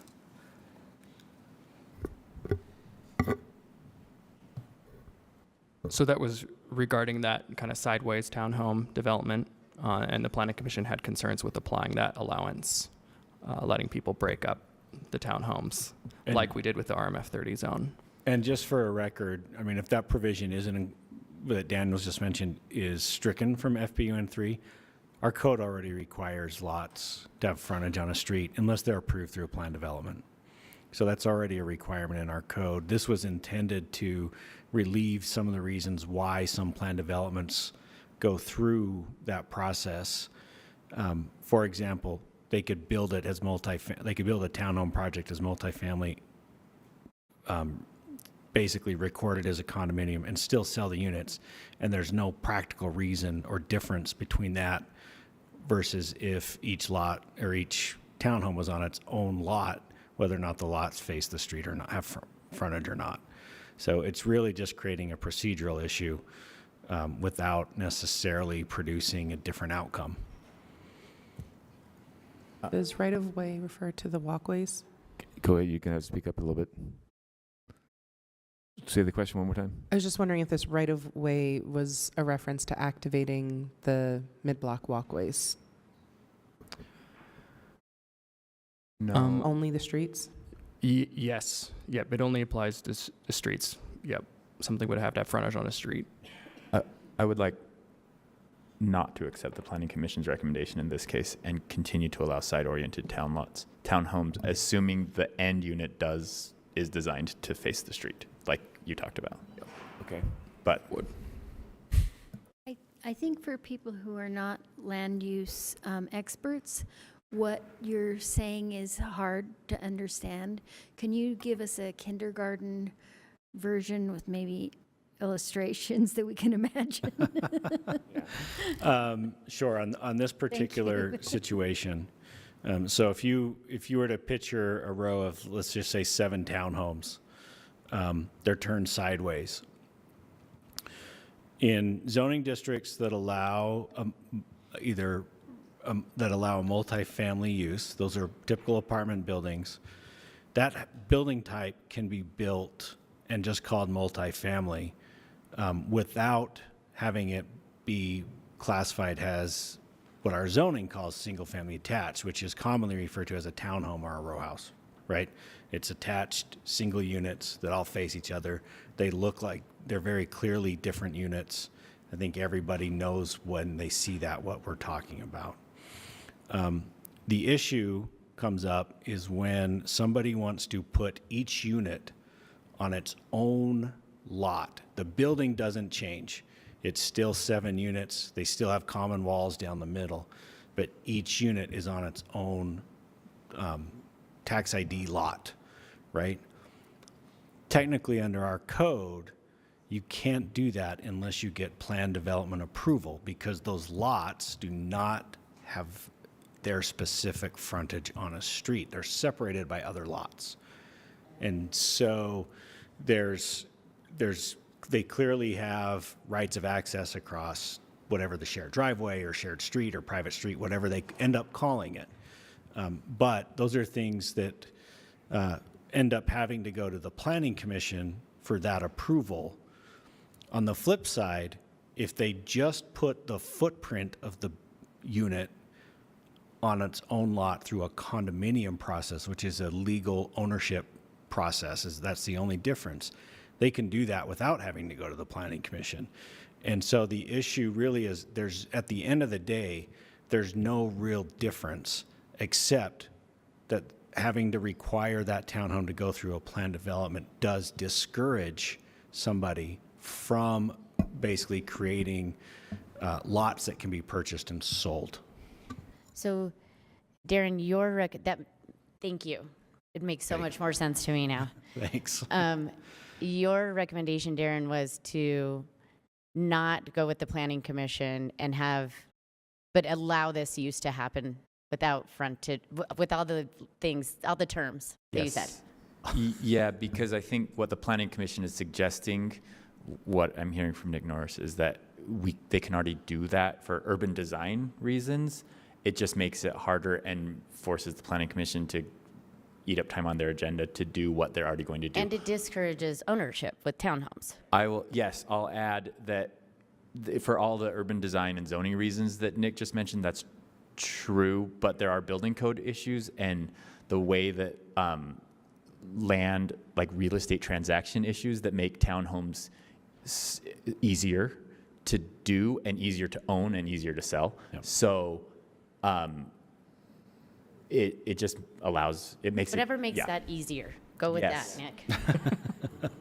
Here, here. So we're hearing do not follow the planning commission recommendation on that one. Okay. Okay, the next one is limiting the size of parking lots with the maximum lot size. So the concern is that there would be large surface parking lots scattered throughout the area. Go it. So you're going to go back? Just one question on that last item. Sorry, I'm sorry. So why did the planning commission recommend it the other way? The non-easier way? I can't remember why. either. But I think the idea is that they felt like there had to be there should be some sort of public process for them to for future owners to be able to guarantee they'd have access and things like that to those back units. But that's all something that's taken care of through the subdivision process anyways. And so we don't share that same concern at a staff level. I'm sure you told them that. I believe we did. I mean, we put it in the recommendation, and so, Okay. or in our proposal. So. Okay, thanks. Back to the parking lots and the maximum lot size. So I think the planning commission was concerned with ending up with a sea of parking like you might see at like a Costco on the fleet block. Right. But we do have a maximum parking limit in the recently adopted parking code that would have a cap on how much parking you can have. So I think we've generally addressed that concern through that cap on how many parking stalls you can have for any particular use. And it would require some more research to see how to actually limit the size of a parking lot in a way that makes sense and doesn't, cut off the ability of a property owner to have enough parking that they need for a particular use. We thought the maximum parking cap addressed the situation. Right, and that's why we put that in place. So, but Councilmember, Is off-site parking an allowed use in the proposed FBUN 3? I can't remember if there's a P on that one or not. Could just build a parking garage with no other use on it. In the zone. That's a good question.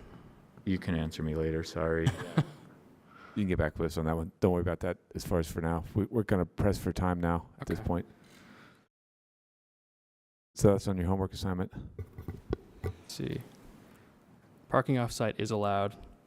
It's subject to the parking location restrictions, so it has to be behind a building or to the side of a building, but not on its own. Not on its own. Street facing or on the... Right, correct.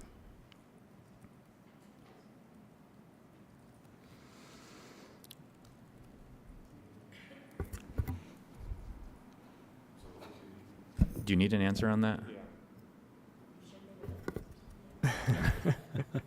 So I think we stay with what we have right now as far as the maximum parkings from the parking ordinance we just passed. Yep, that is I the would be default. supportive of that. There's also, just to give you a heads up with the downtown Building Heights project, there actually are some provisions that restrict the size of parking lots included in that. So you will see that coming up, and believe it or not, both the FBUN2, at least the FBUN2 includes some changes in that. I can't think it remember if applies to all. FBUN3 does. It does. So that may be being addressed through that additional project that is coming to the council soon. Okay. So we're hearing no on the planning commission recommendation on that one. Correct. Correct. Thank you. Okay, so the next one, D, and we're halfway through, so we'll pick up speed, sorry. Require mid-block walkways, but allow them to be flexible in their location. This one appeared to be specific to the fleet block, and so I think the council's answered that with the previous discussion. I think so. So Yep. that'll be a yes. Yes, but no real further action needed within the zoning ordinance. correct. Yeah, we can do it. We can sometimes do this well. Okay, and then the next ones were specific requests from council members as a result of that briefing. So the first one was about landscaping requirements. The council had questions about whether or not there should be some minimum length and width for open spaces on the designated properties. On the properties. So if I recall what this discussion was, there was concerns that when they would be too close, the landscaping, am I phrasing this? I think there was concern that the landscaping could just be a strip of open space on the side of the property. Yeah. Rather than an Also actually usable pertinent to area. the fleet block disposition, which is being handled in a different way and is Yeah. meeting what I remember to be our intent. True. So Yeah, Which is the open big, go ahead. yeah, I think we wanted to make sure that open space, as we were looking at developers come in, was actually meaningful, which, again, I think what we heard from CAN is sort of what's there. So this is almost moot in some ways. Well, but so is this concern in place for when this would be mapped elsewhere outside of the fleet block? Why do you have to ask difficult questions, Nick? Right. And Wait, can you And I repeat can- that This is an question? I don't FBN think I followed. 3 question, not a fleet block question. Yeah, these are FDUN 3 I think it's because they were all at the same time Yeah. Yeah. before. I mean, I don't know the answer to that. So related to that, as part of the downtown heights changes that we're making for the downtown zones, including the form-based zones overall, we are setting a dimensional limit for that open space. So it can't just be a strip of open space. It has to be at least 15 by 15 feet. It has to have things like benches, trees, other amenities in that space. So it's actually a usable open space. So, and that has been transmitted from, or being transmitted from Planning Commission right now, and it should be here soon with the council. Okay. So we could put that into this. We could. And what we would do would put it into this, and then when the changes come through for the other zones, we delete it from this and rely on that. You can also just accomplish that through the downtown building heights project, since this zone is sounds like not being mapped anywhere Okay, right now. okay. So that gives you some time to do that, and that really shouldn't be that far away from reaching Okay. the council, so. And does this also talk about the open space on the rooftop would not be considered open space for the rest of the public area? Because that would not really be That's the public. next question, yes. Oh, that's the next question? Okay. Nice timing, thank you for bringing that up. So yeah, there was concern that the rooftop decks would count towards the open space requirement. I don't believe it should be counted, the rooftop should be counted to the open space because it's really not open to the public. They're not going to walk out on the roof from the street. But we're talking about open space that is a requirement in a lot of our zones, but that's not publicly accessible Right. open space always. It's often privately accessible open space. So I think the policy question is still valid as to whether we consider rooftop open space to count towards that requirement or not. But I think it's different than publicly accessible. And my understanding is that Form-Based 3 as proposed does not require any private property owner to dedicate publicly accessible open space. I think that would be a liability issue that we would probably run into. So I think it's a slightly different question as to whether it's public or not, because this is not intended to be public, right? This is like when a homeowner can only have like 50% 40% of their lot. or 50% of their lot covered, yeah. Mm-hmm. So as written, it would allow like a row house owner to have their open space like on their rooftop deck, like an upper patio, and that would count toward their open space requirement versus because- making them put in a yard. Right, because it, Like making dogs poop upstairs instead of down. and I I'm okay actually with am that. too. I'm okay with that, Okay. yeah. Because I want to maximize, they're going to maximize their lot on their row house. Yep. That's the goal. Yeah. Yep. Right, and I think the goal with open space on a private property is, to have oxygen in the air and things like that. And so Yeah, that's good. I understand that my now. kindergarten terms are really I'm coming thinking, out to- I'm thinking public, I was thinking public open space, not private. So then this is no longer a concern. Okay. No changes necessary. And one last one. There's a question about active uses on 300 West. And that this, I think we got to this discussion a little bit earlier with the 14-foot floors. The question is, does the council support asking for changes that would provide additional options to encourage high-activity uses along 300 West? At the time, there was concerns that that was more or less, could potentially be like the backside of the development. It may not be interacting well with 300 West. I remain concerned about how we can keep more active public uses on our streets. I don't know specifically if I want it to be as specific as we only care about that on 300 West.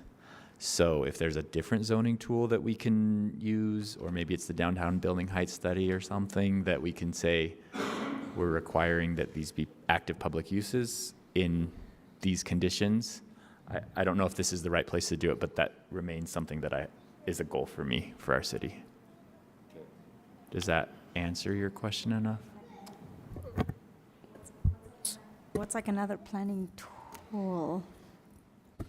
I guess it would be the allowable uses, right? We would limit the allowable uses on the ground floor, like kind of like we're doing in TSA zones, although to better or greater or lesser success, right?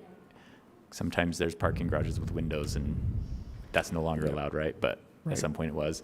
So I'm not sure exactly what the correct tool is. I think we've tried it in a lot of different ways, and sometimes it's successful and sometimes it's not, but it still remains a priority overall.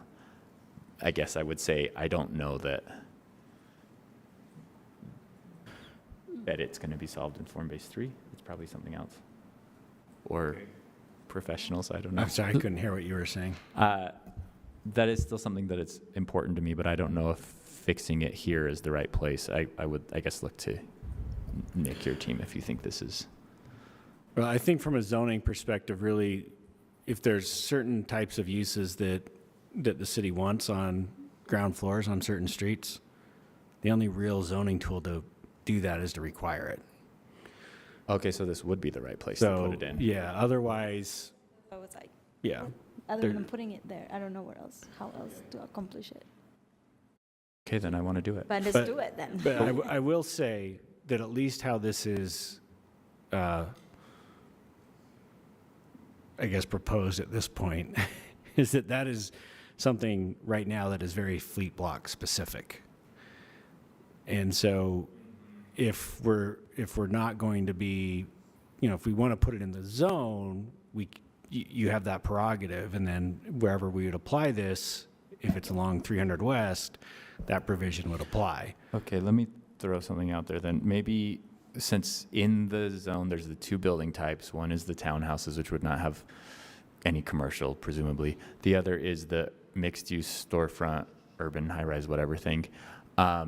If the developer chooses that second building type and the building is over X number of gross square feet, then it must be used as commercial, not just built to allow conversion into commercial. Would that be an easy enough thing to administer? Because I think the problem is smaller developments on smaller parcels have a really hard time incorporating commercial because it doesn't pencil as well. But as soon as it gets to a certain size, and I'm sure we could figure out what that appropriate size is, then they can sneak in a coffee shop or a small bar or something. I think the way to do that is probably through the lot size, the building length, the building facade length.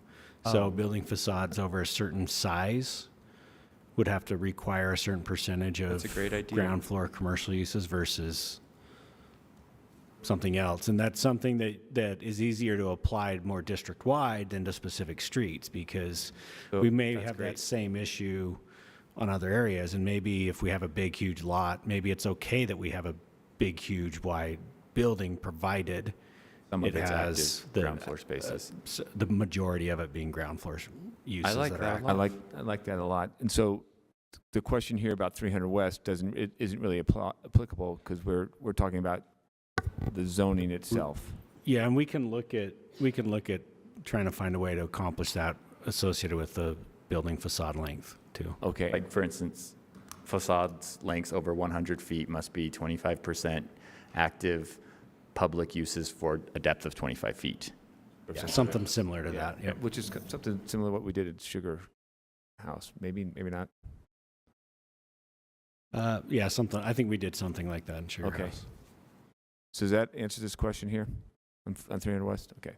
I'm seeing a lot of nodding heads on that, so I think we have that response, yes. So now you're done with us. Thank you very much for your patience today. Great work. Thank you, Nick, Thank- Daniel. Daniel. Thank you, appreciate it. Council, I think we're ready for a short break. We're going to take our break for 10 minutes. Let's come back at 3:55, and then we're going to go on to Budget Amendment 4.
we're continuing on with the work session meeting. Moving on to item number 3, budget amendment number 4 for fiscal year 2022 to 23, follow-up. We have Ben Lutke at the table, Mary Beth, and John. Just you two? Yeah, Okay. John's on vacation. Thank you very much.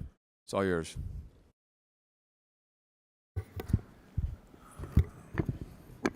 Thanks, Mr. Chair. This is the second briefing for budget amendment number 4.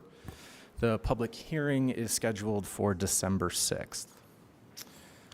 2 items to start with that are urgent before we pick up where we left off at the last briefing. At the first briefing, we talked about item I2. It's a $38,000 grant from Rocky Mountain Power for electric vehicle infrastructure on 200 South. And the council had asked for information about the ongoing costs of maintenance and electricity for adding these new charging stations. The administration's response was emailed to you yesterday at 4:44 p.m. In summary, the annual cost is $5,200, and half of that is for electricity, since the city is paying for the charging, not the vehicle owner, and the other half is for ongoing maintenance. So if the city accepts this grant and installs those EV charging stations, in the next annual budget, you would have a request built in to increase the ongoing utilities budget for the streets division so they can pay for the electricity. And the sustainability department would have an ongoing request for higher maintenance funding so they can take care of the EV chargers. The reason this is urgent is the deadline from Rocky Mountain Power to accept this grant funding is before the council is scheduled to vote on the budget amendment. So the administration requested a straw poll to see if you support accepting the grant. Any questions from council members or any desires? So, Sorry, Ben, can you remind me what that ongoing cost was? $5,200. Correct. Okay. Okay. Okay, do we need a straw poll? I would ask that if we approve that grant. I straw poll on that one. Yes, that passes 5-0. Yes. 5-0. And I would just back to the also the notes there.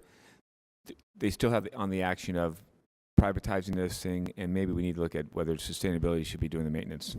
Yeah, we can list those as items to continue discussing as this comes up. Gotcha. Thank you.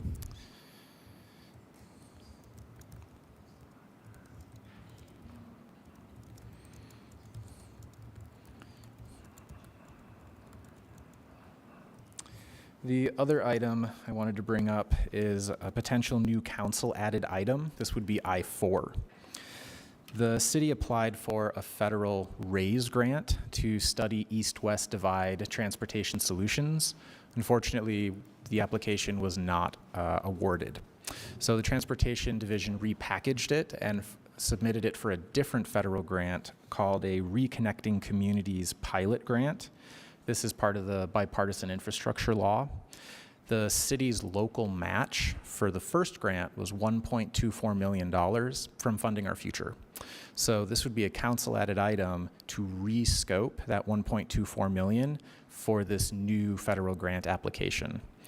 The awards are expected to be announced early next year, but that might be before the next budget amendment is voted on by the council. So for the timing misalignment, we thought you could add it to this budget amendment. Okay, I'm all in favor of this one because it's dealing with east-west connections on the trains and crossing the train tracks. So very much in favor from this point. So I would look for a straw poll on this one. This is what?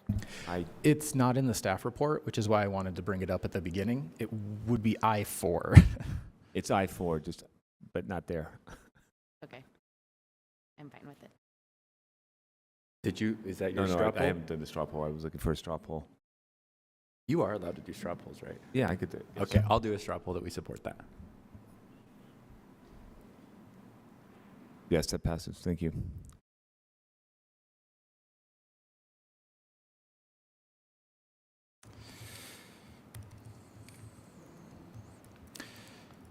So with those two items, we'll pick up where we left off at item A3. We got through more than A3, Ben. Didn't we get through A6? Yes, we got to a couple other urgent items that I'll skip since we already got to them. Oh, man. I mean, good job. Don't worry, staff is tracking it. So A3 is a request for $500,000 from general fund balance for reconstructing a tennis court at the D. Glen Tennis Center.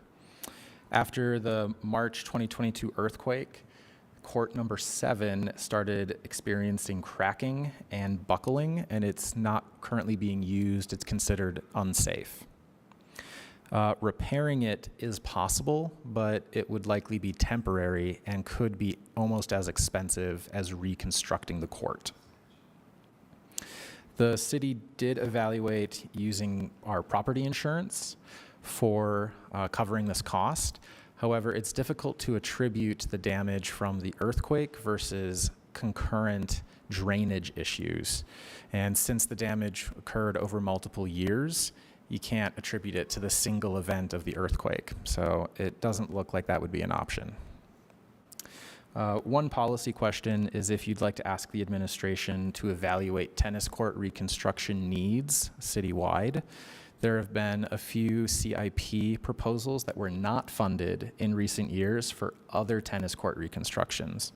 Some of the locations were in Fair Park, West Point, and Riverside.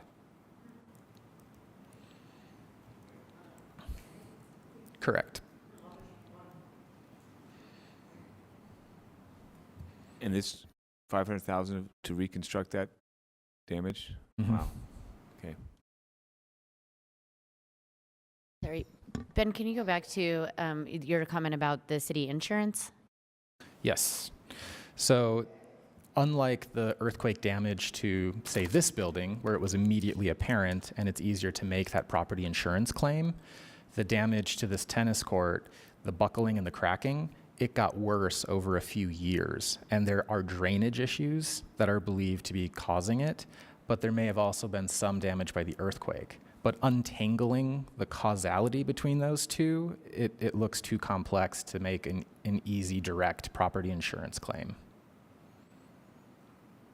Okay, well, first, I would like to ask administration to look at all of the tennis courts and what we're doing with that and point out, as I did not on record, that the 3 that you mentioned that were not being repaired are all on the west side. And all of the CIP money that we gave to the ones to be repaired, and including now this one, are all on the east side.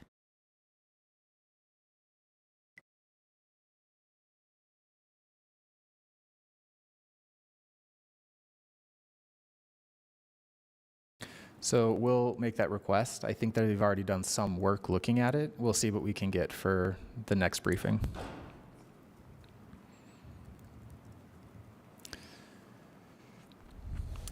If there's nothing else, I'll go to the next item. It is A4, a request for $37,000 for a new public lands senior warehouse operator, FTE. The position would centralize purchasing, contracting, and other warehouse functions to include the Gulf Division. And the administration is recommending this approach to better control the Gulf Division's use of these functions. Apparently there have been several violations in the last year. This would also be more efficient, and it follows the approach that Gulf and Public Lands use for an existing financial analyst, where 50% is paid for by the Gulf Fund, the other 50% is paid for by Public Lands. The position is proposed to be funded for half a year, so almost $19,000 would come from the Gulf Fund, the other $19,000 from the Public Lands existing budget. The overall workload for the warehouse functions has been increasing. This is partly because of the staff that have been added, as well as the programs that have been added to the Public Lands Department. The policy question, as you might guess, is whether this should be considered in the annual budget versus in a budget amendment. Since in the annual budget, the council gets to see all of the city's competing needs and available funding comprehensively, and unlike a budget amendment where we have less information. Councilmember Fowler. Thank you for pointing that out, Ben. And there's a few other FTEs, so I'll just put this out there now that at least from my notes from last briefing on this, there are at least 6 new FTEs within this budget amendment. And in looking at those particular FTEs, I don't see any that seem urgent or that it appears to be urgent within the briefing in the staff report. And I have brought this up probably at every budget amendment as to why we need FTEs in a budget amendment and not at our annual budget discussion. I recognize there sometimes are FTEs that are urgent, or we need something, or there is a reason. I don't see that in any of these FTEs, and want to continue that discussion of the difference between what I believe is important in a budget amendment. And again, this is simply my thoughts, and what should come to us in the annual budget. Go ahead, Cindy. There's one piece of information, and I don't know if it applies to any of the items you're referring to. There was a conversation where the administration mentioned that they were going to put some FTEs into the budget that tied to the passage of the bond. And if the bond did not pass, they would withdraw them, but they were relating to the bond. So I don't know if there might be some here that they would tag as that. I just don't know which ones are.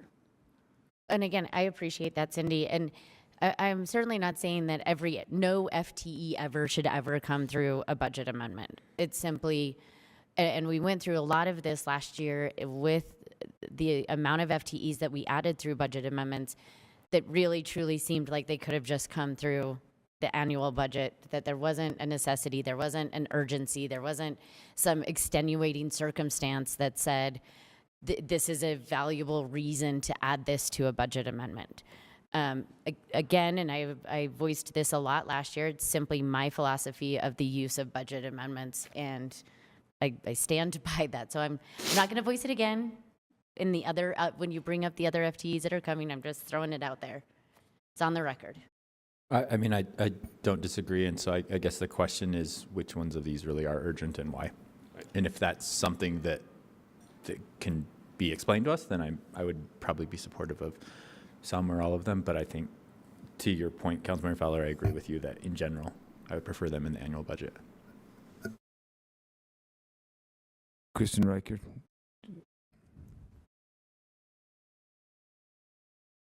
The Parks Director. Respond.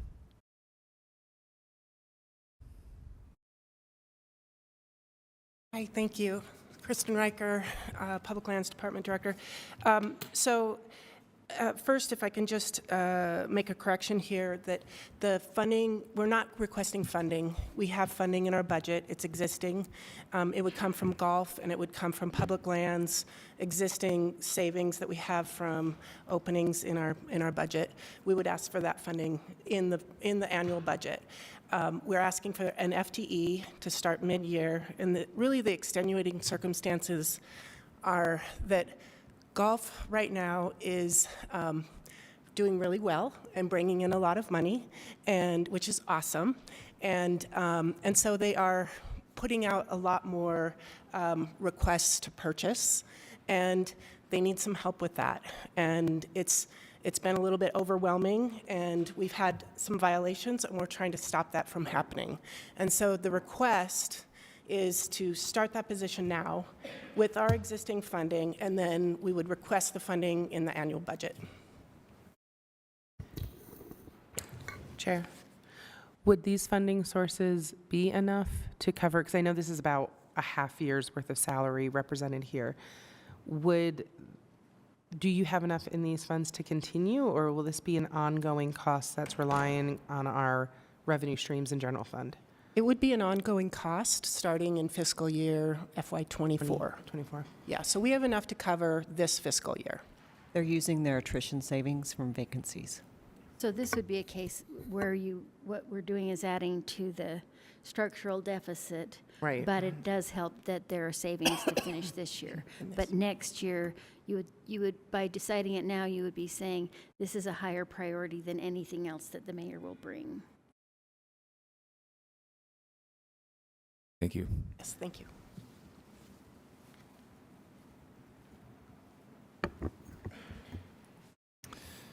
The next item is A5. And this item was added before the results of the special bond election were known and are scheduled to be reviewed and certified by the Board of Canvassers later today. It's $4.3 million from Parks impact fees for additional funding for the Glendale Regional Park. This was added as a placeholder in the event that the GO bond did not pass. So the administration would withdraw this item, assuming the bond passes, and based on the preliminary results, it does look like the bond will pass.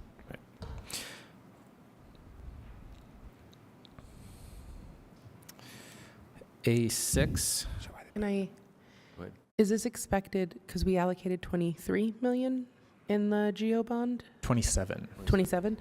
Is this expected to defray those costs, or are we expecting that inflation has happened so much that we still will need all 27 from the GO bond? So previous discussions were that more than 27 million would be needed for everything envisioned there. So even before inflation is considered, additional funding would likely be needed. The council did approve 3.2 million in Parks impact fees, but there's only about 900,000 of that left because of costs that weren't foreseen in demolishing and remediating part of the site. And we have a lot of Parks impact fees.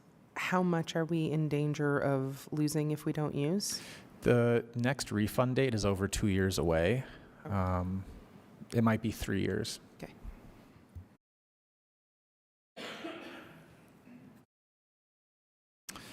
That takes us to A6. This is budget neutral. It's proposing to transfer the capital improvement program and impact fee functions, as well as 2 FTEs from the Community and Neighborhoods Department to the Finance Department. The 2 positions are a CIP and impact fee manager and a program specialist. There's also an operating budget of $13,000. And there are some related projects, such as the contract for updating the impact fee plan sections. So all of that would be transferred to finance. Finance does have a position tasked with creating the capital facilities plan, the 5-year or 10-year CIP plan we talked about at the last briefing. So this would be consolidating those functions under one department. There is a policy question under an item further below, but I think it's applicable here as well. You could ask the administration if an audit of CIP would be helpful to determine what staffing and other resource needs would improve the CIP process.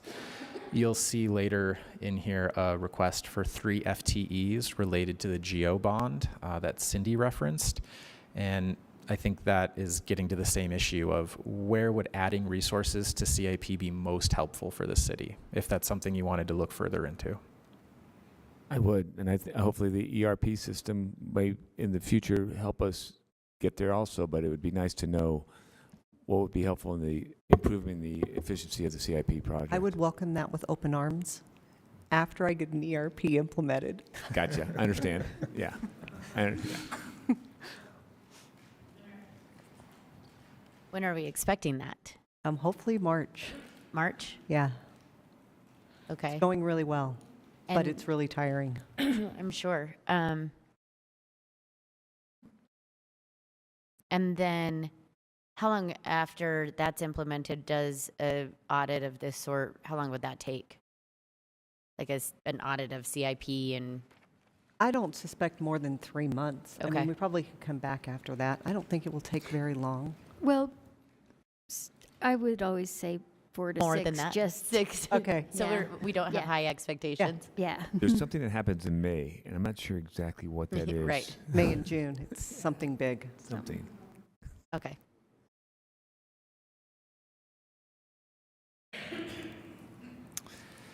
A7 is next, which is a request to reclassify the deputy or division director of the Urban Forestry Division in Public Lands. This is a reclassification from being a merit position to an appointed position. This does include a pay increase. It's from pay grade 32 to 35.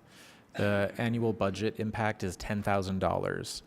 This reclassification was contemplated when Public Lands was putting together its annual budget, so they included that $10,000. But reclassifying the employee wasn't ready to proceed at that time since HR had to work through some related issues. Those have been resolved, and that's why it's included in this budget amendment. I should also mention that the city has an appointed employee pay plan where all the appointed employees are listed at their pay grades. So reclassifying this employee, you'll need to amend the appointed pay plan. HR did send as part of this transmittal what the appointed pay plan amendment would be. So you could do that at the same time as voting on this item and the whole budget amendment. Okay, so the funding's already there. It's just a reclassification and then posting it. Correct. Can I ask you though, Ben, is it the deputy division director? It's the division director. The division director? Yes. Okay, so it's been, typically division directors are appointed. Correct. And That's an anomaly. it is, as well as the pay grade, given the budget for the division and the number of employees that are being supervised, the current pay grade is low compared to other divisions in the city. Following on Councilmember Fowler's earlier question, is there, while I like giving people financial security, is there a reason why this has to be done now? They've already actually put the monies in the budget already. This is just the reclassification side. They put that in the when we passed the budget. I thought what we were just being told is that when we approved the budget, we approved them at 32. And now we're being asked to increase their pay to be reflective of 35? So it is increasing the pay grade.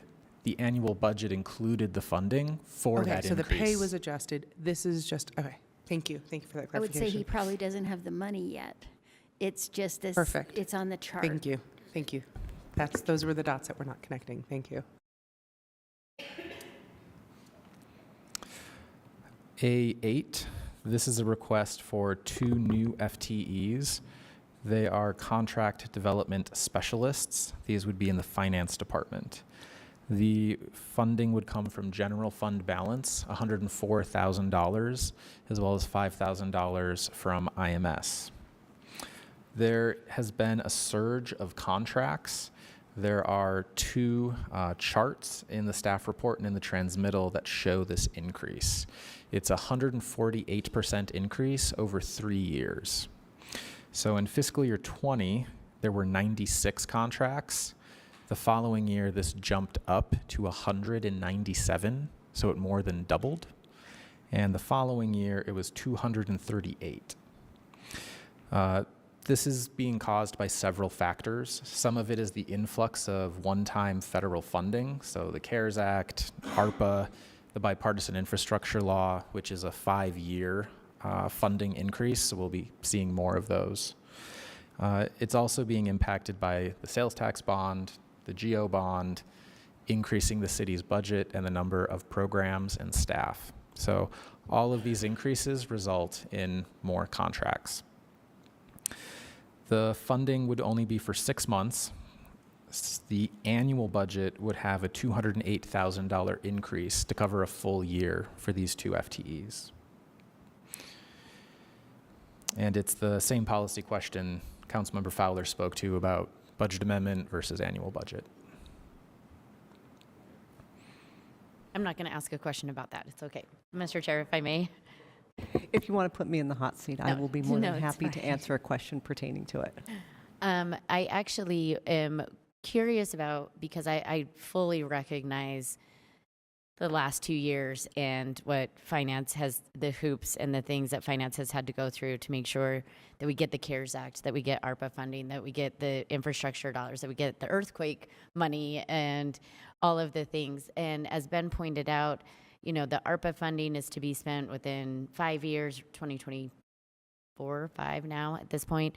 And I just am wondering, like, do we anticipate a continued increase in contracts when some of these things go away? Not that we couldn't find space for other FTEs, right? But when it's sort of something we started asking at the beginning when we were receiving CARES funding and ARPA funding was, we know that some of these positions may go away. Do we actually have the ability to tell somebody, just see you later, thanks for being here for 5 years? And will that need continue, do you think?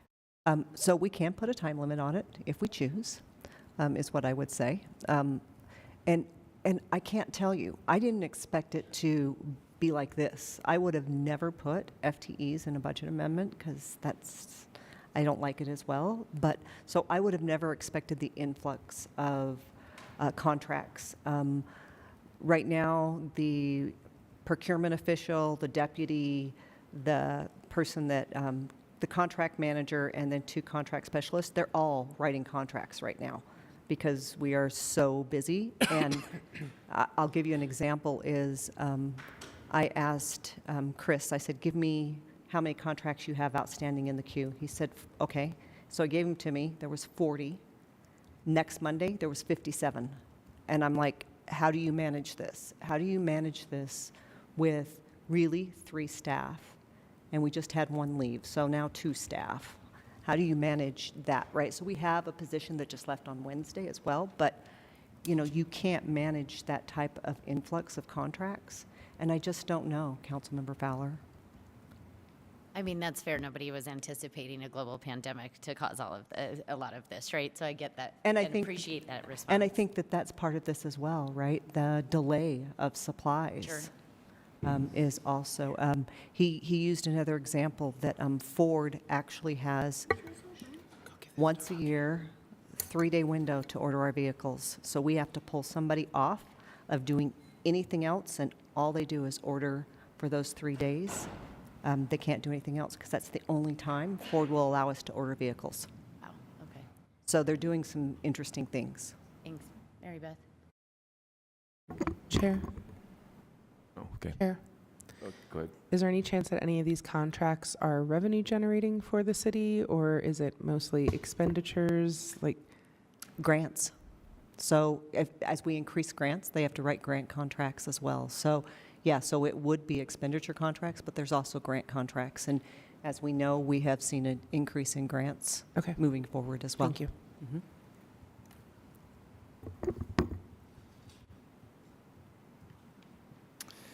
The next item is A9, a request for $678,000 from general fund balance for renovations to 2 new police substations.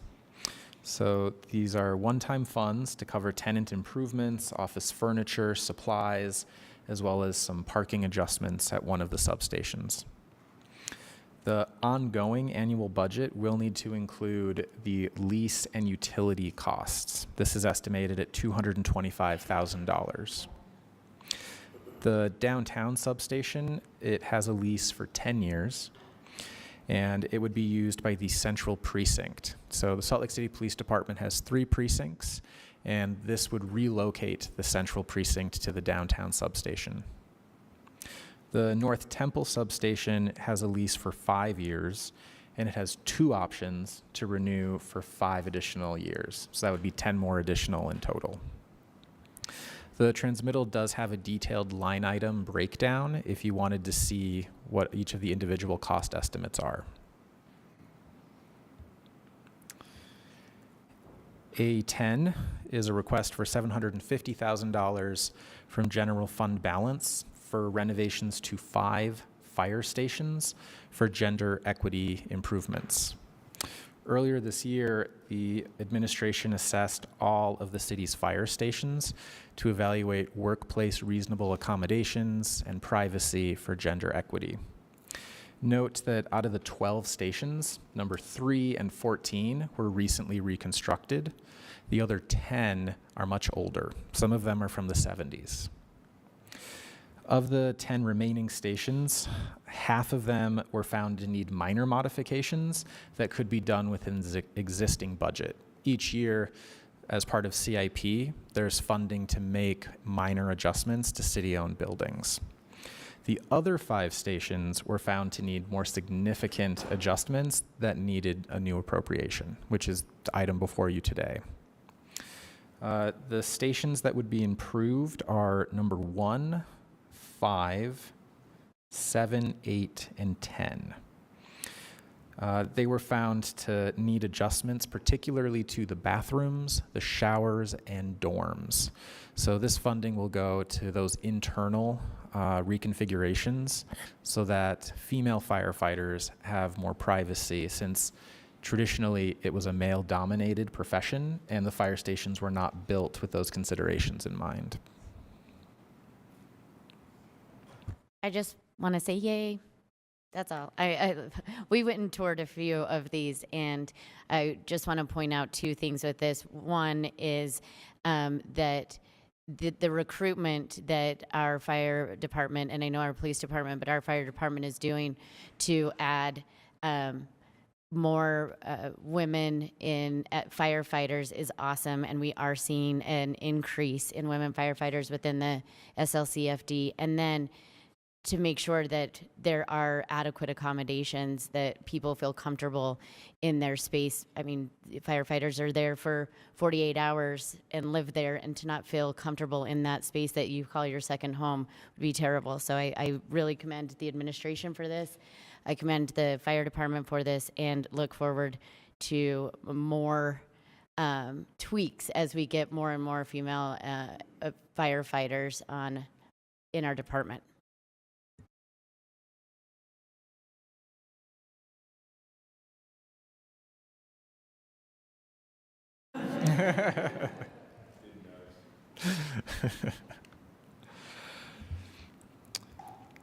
The next item is A11. This is $430,000 from general fund balance for a real property purchase. This was previously discussed in a closed session. If there are additional questions, it could be handled in a closed session, or you can send to staff offline. A12. This is a request for 2 new public lands planners, as well as a senior project manager working in the engineering division of the Public Services Department. The request today is for $302,000 since it's partial year funding. The total annual cost that would be added to the next annual budget is $410,000. This would allow the department to address an existing backlog of capital improvement projects in public lands, as well as to get to the new GEO bond funded projects sooner. Sometimes there's a tension between bond funded projects, which have legal deadlines and when the bond funds must be used, and other CIP projects which are not subject to those legal spending deadlines. There are currently 3 planners in the Public Lands Department. This would increase the team to 5. They estimate there are 75 funded CIP projects in public lands, and that's a heavy workload for only the 3 planners they currently have. The senior project manager in the engineering division would oversee a program specific to the GEO bond funded projects. I don't have the numbers off the top of my head, but I would expect engineering to say a similar issue exists in terms of how many projects are funded but not complete. This is where the idea of a CIP audit came in that I mentioned earlier. And these really, if the GEO bond had not passed, we probably wouldn't have needed these 2 FTEs, or? Correct. Correct. Councilmember Fowler? Pedro. Now that the GEO bond has been approved, how soon can we start drawing down those funds in all reality? So you'll approve the GEO bond in a few hours. And then as soon as we approve, like there's not like... No. So then the administration will come back to the council for projects and the dollar amount on the projects. And then we will create a calendar, and then we'll go out to sell the bonds. And once the bonds have been sold, then we'll come back for a budget amendment so that we have authority to spend the funds. So are we 6 months away from our first project getting its boots on the ground? Are we 3 months, a year? I'm the bad news person. By the time it gets designed and by the time it gets through the process, it would be more than 6 months, wouldn't it? Well, I'm hoping, I mean, depending on how fast we are, right? I know that that was something that Councilmember Wharton wanted, was to move this bond quickly, both of them actually. So, I mean, as soon as you adopt the projects, we can probably get it done within 2 to 3 months, the sell and to you. And so are these positions helpful in that before stage to get them to execution, or are these predominantly after execution positions that we're talking about? That would be a question for either Jorge or Kirsten. I would say that, we would like to fund these positions with, so, it would say on the job description, funded for a period of time, and then after the bonds are completed, then those positions Just would go completing away. our theme for the evening, 6 months brings us to budget season. So trying to do this cost-benefit analysis of now versus then in my head. So I'll speak for the public land side and then let Jorge speak for public services. So the public land side is the public lands planners, and they will be doing the public outreach and engagement. And so that's really the first step for us, is acquiring consultants, working with the consultants to create a plan, just like we did for the Glendale Water Park, and doing that outreach so that we can get to boots on the ground. These positions, it takes a little bit of time to hire those positions and then go through this entire process. And so if we were allowed to use the bond fund, we would use bond funding for these positions, the ongoing cost of these positions. If we were allowed to hire those positions as soon as possible, we could get going on the engagement right away to move forward with those projects so that we can get the construction So started. it expedites us getting to that it does. boots. Thank you. This is Jorge Chamorro with the Public Services Department. So, yes, realistically speaking, there are not going to be any shovels on the ground for these bond-funded projects for a while. However, as Kristen has described, there is plenty of work that needs to happen beforehand, and the planners are driving the bus initially. But it is important that the project manager that is going to be overseeing the construction of these projects is already involved from the early stages. So that is the reason why we will prefer that as soon as the bond is approved and implemented, those questions are starting to come. And so we can respond to them, as soon as possible. Councilman Amano. Does our engineering department build the park, or are we hiring an outside general contractor that builds the park? So let me see if I understand the question. When you say build the park, as in people... Are our trucks moving the dirt for the No, park? the answer is no.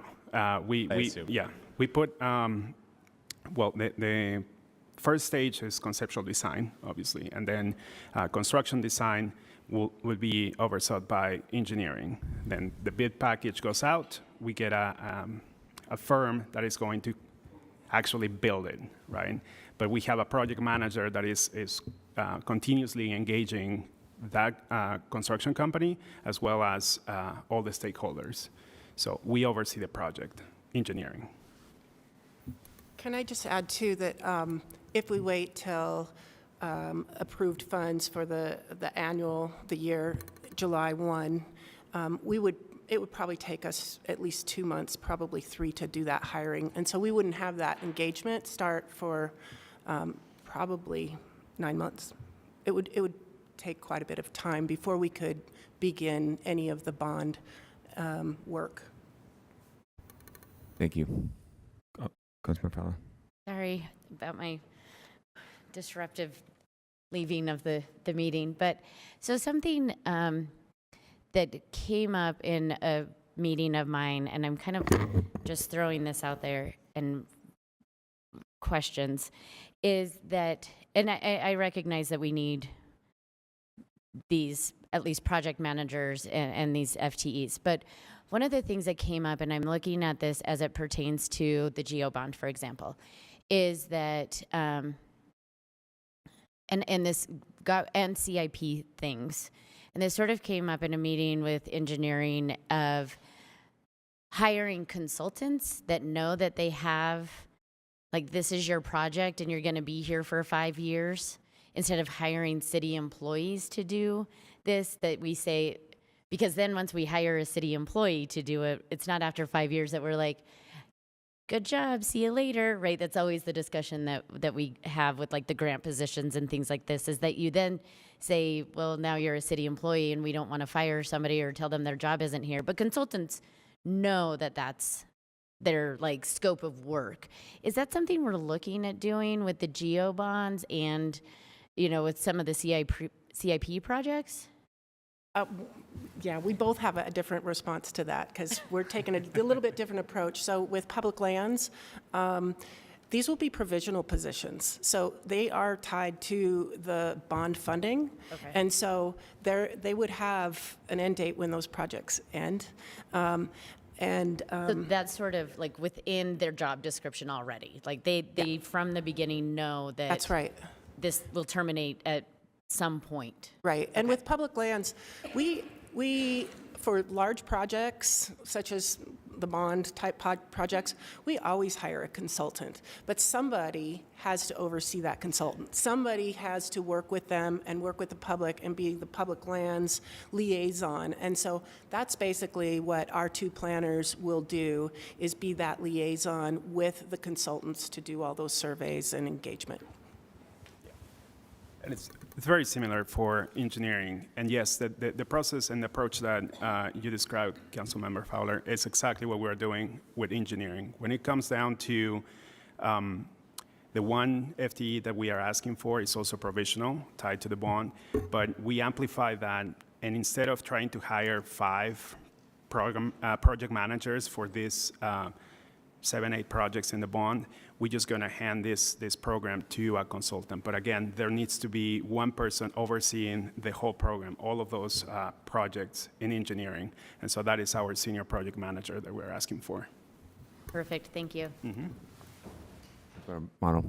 So I can see it's very clear to me why, okay, this bond just passed. We just found out why people to start those projects is an appropriate use of a budget amendment to hire people, because we didn't know if it was going to pass, et cetera.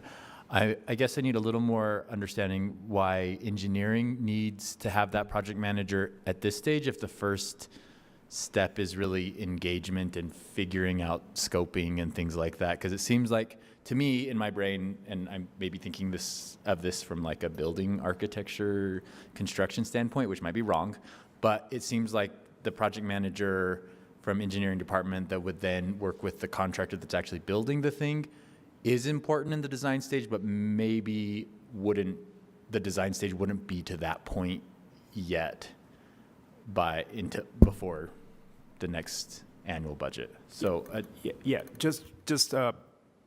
the technical input that they get to provide during the early stages of planning.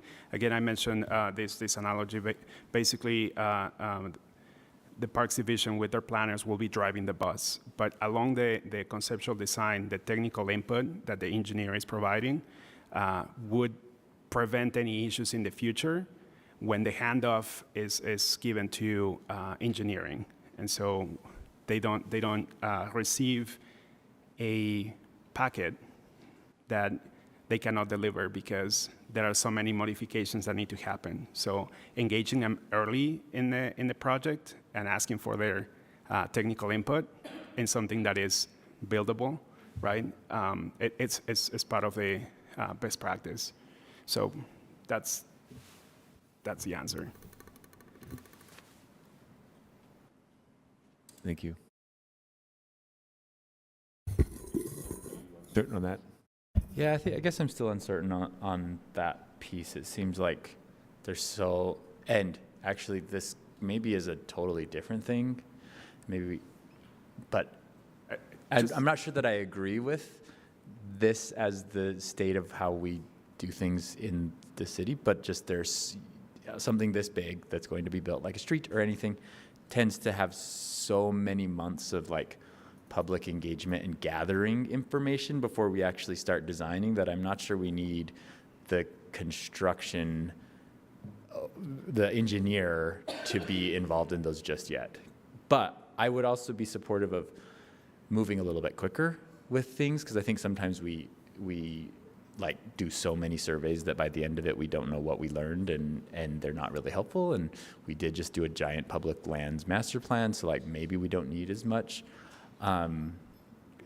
we don't need as much gathering information. It's like we have the information, we figured it out, we have a plan, we need to move forward. But just what I've seen for most projects, it's like we talk about it for a really long time. So, Councilmember Mano, if I may, the projects in this bond, there are different stages. They are not starting from zero.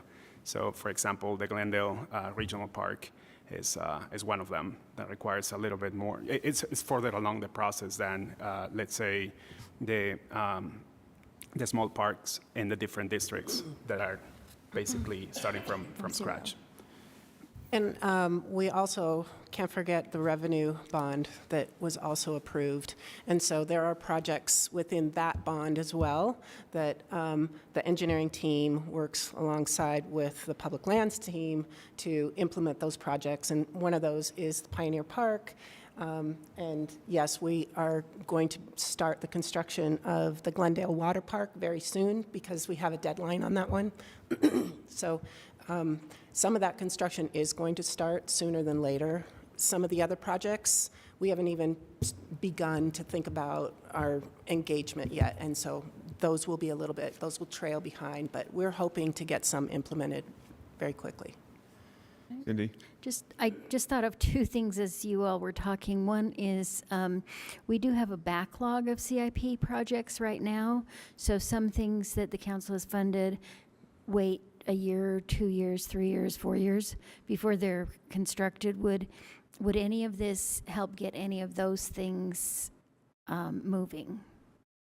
It's going to be a quick question. Yes, we are not going to distract our current staff that thankfully is getting completed now. We had multiple vacancies for a long time, and now we have onboarded a few staff in the engineering team, so they wouldn't have to worry about the bond and starting these projects if we add this person who is just going to be responsible over that. They will continue to carry on and work on the backlog, the CIP and the new tax revenue.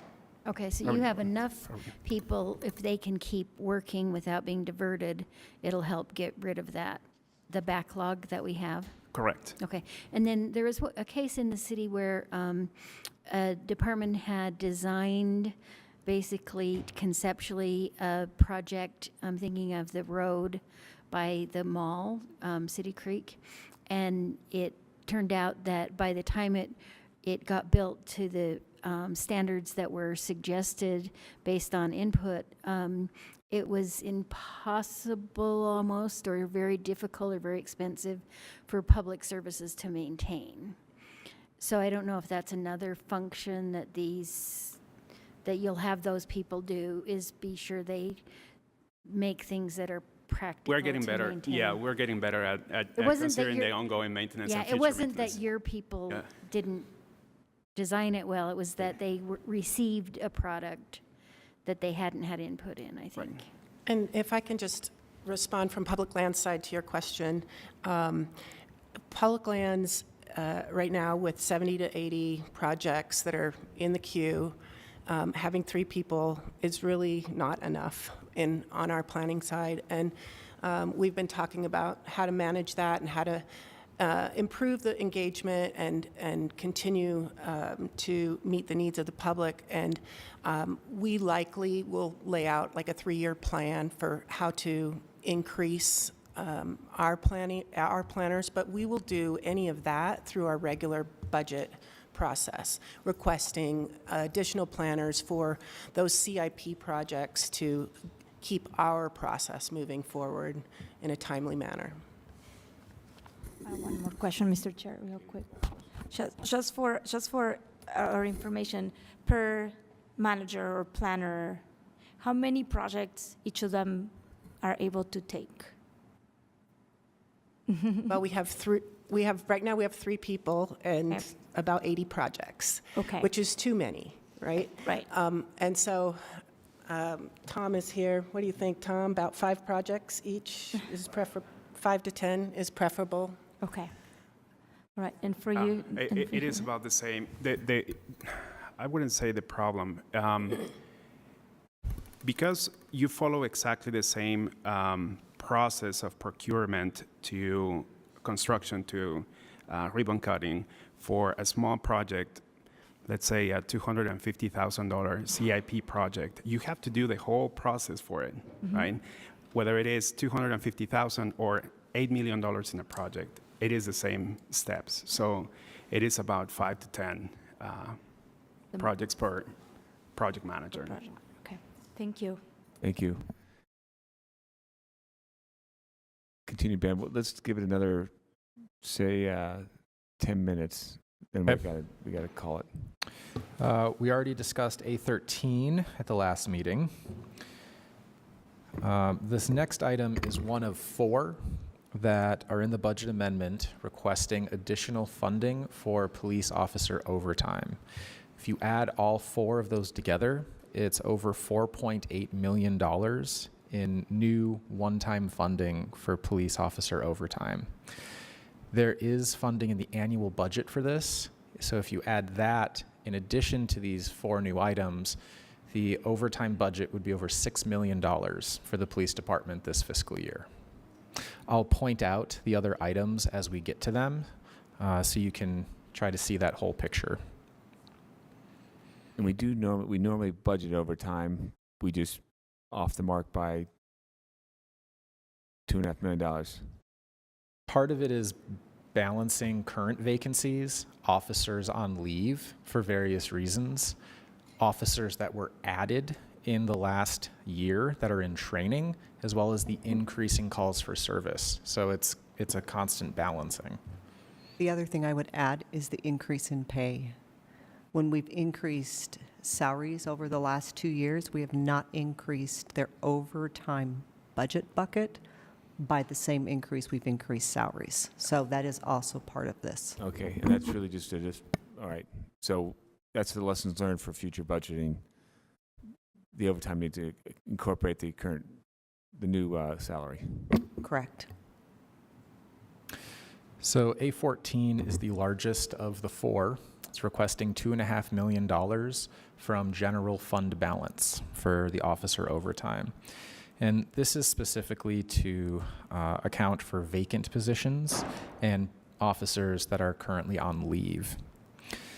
The intent is to maintain minimum patrol staffing levels, which, again, based on calls for service, is different day to day, shift to shift.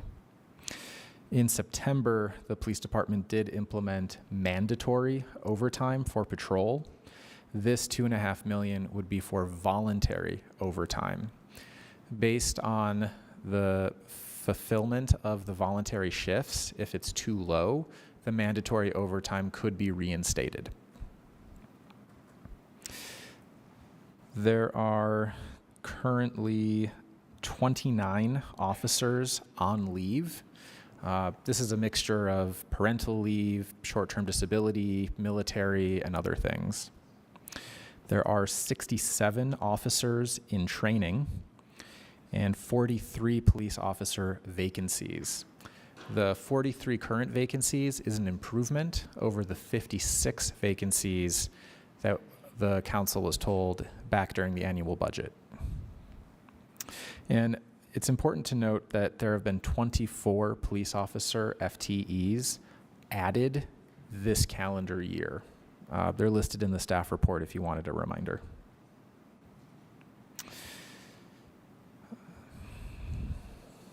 That's it on this item from me. The next few items are related to the sales tax bond. So the $67 million sales tax bond went out and was sold as two bonds, one taxable, one non-taxable. This is D4 and D5. So this is the funding authorization to receive the revenue and expend the funds for the 10 projects that the council approved. This is the last step for the last council step for the sales tax funded projects to proceed. So if the council wanted to provide any further guidance or changes to the project funding, this would be the time to do it. Councilmember Fowler? Yeah, sorry, Mr. Chair. Can I go back to the police overtime? Yeah.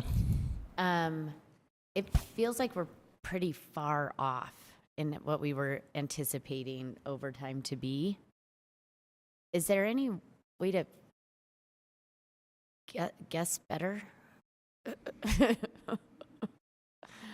I mean, I don't know how to ask that because I don't know exactly what I'm asking. Like, I recognize it's because of the leave and things like that, but in the next budget, will we have a budget proposal that includes adding to that overtime bucket? Like, what can we do to fix some of this, I guess? I would suspect that we will ask for additional overtime budget in the next budget amendment. And not in the annual budget, sorry, not budget amendment. Cindy, do you have insight for me? Well, just that it's historically almost impossible, but made worse when times are unpredictable.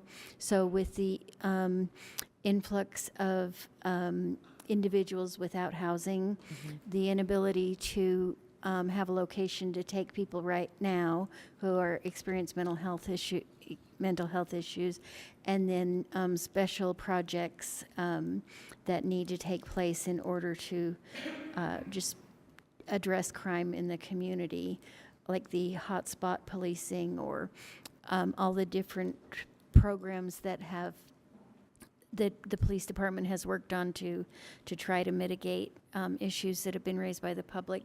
That's part of how it gets further out of whack than we can anticipate. Sure.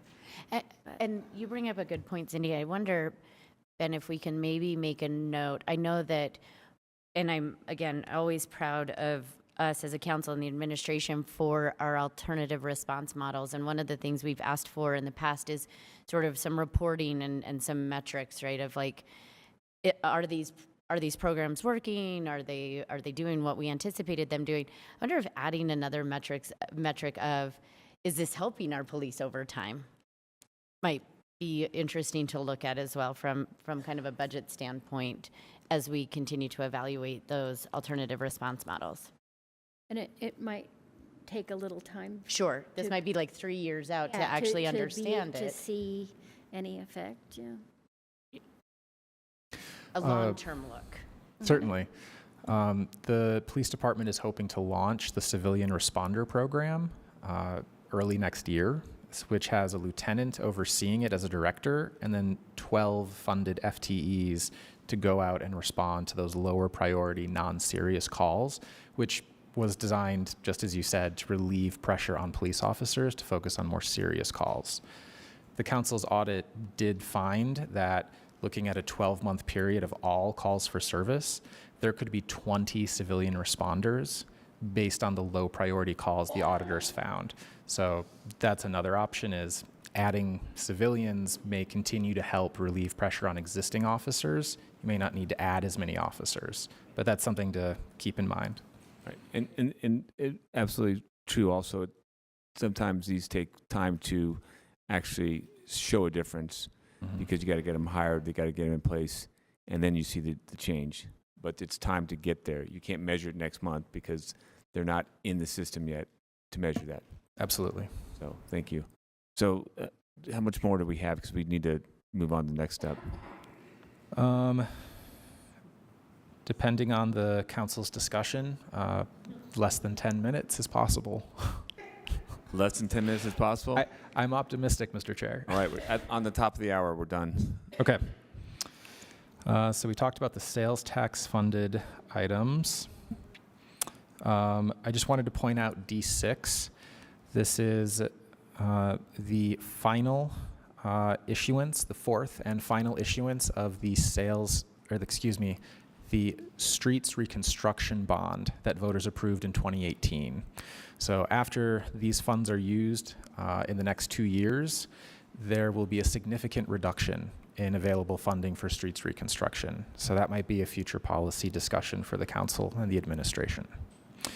There are 6 major streets that are identified and several to be determined local streets that'll be reconstructed with this funding in the next 2 years. Sorry. Is the bond being used to pay any of our streets crew?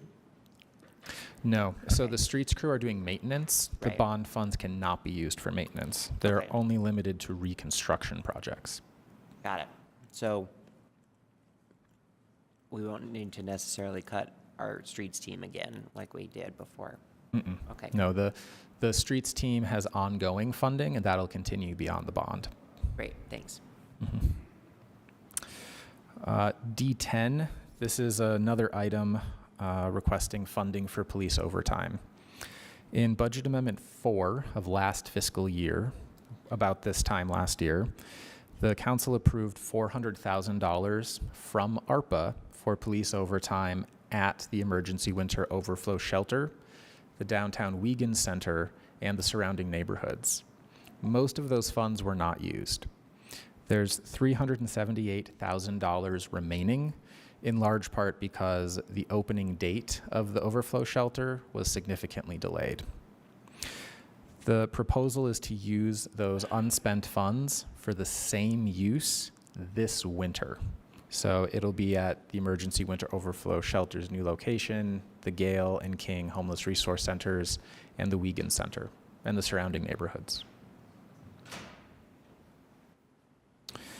E1, this is also related to police overtime. This is a $694,000 state grant. It's additional funding through the Homeless Shelter Cities Mitigation Grant as a result of the decision to flex capacity at the homeless resource centers. The city is required to pass through 2/3 of the funding to the shelter operator. The remaining 1/3 is proposed to go to police department overtime. So this would be $462,000 to shelter the homeless, and the remaining $231,000 for police officer overtime. And this is separate from the $2.75 million the city was recently awarded by the Homeless Shelter Cities Grant. And that's going to 12 new officers currently in training who would then be focused at the 2 HRCs in the surrounding neighborhoods.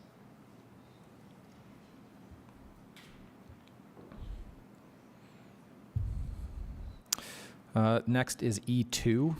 This is a $260,000 grant from the Federal Department of Homeland Security. It's for planning and design to rehabilitate a dam at Lake Mary Phoebe. If you didn't know about this lake, as I didn't, you can see attachment 1 for a map. It's located up Big Cottonwood Canyon. Correct. It's by Brighton Ski Resort.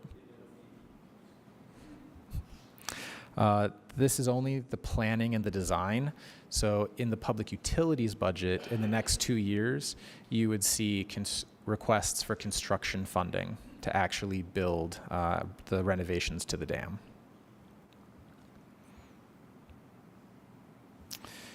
E3, this is an additional $5 million from the U.S. Treasury Department for emergency rental assistance. There are low-performing jurisdictions that have not used their allocation, and so the U.S. Treasury Department is taking that funding and making it available to high-performing cities. Salt Lake City is considered high-performing by the federal government. Renters can apply for the funding at rentrelief.utah.gov. In previous awards, we've added a blurb to council member newsletters about this. We can do it again, especially since the funding has to be spent by the end of the calendar year. Advertise This Advertise calendar this. year. Big time. Advertise this. Yes, please. Okay, we'll Can do we that. like straw poll that right now and then be able to start doing that? Yeah, because we need to use that now. I'm looking for yes, that's okay. Then I would like to straw poll that we approve E3 and start utilizing that money as soon as possible. I think a straw poll would be welcome. Yep. And that's unanimous. Unanimous. Okay. Since this is approved, the total funding to the city for emergency rental assistance from the federal government is $23 million, which is incredible. And most of that has already gone out to assist residents. There are some metrics in the staff report if you wanted to see some demographics about the residents that are receiving these funds, as well as where they live in the city. And there's a link to the public dashboard by zip code if you want to learn more.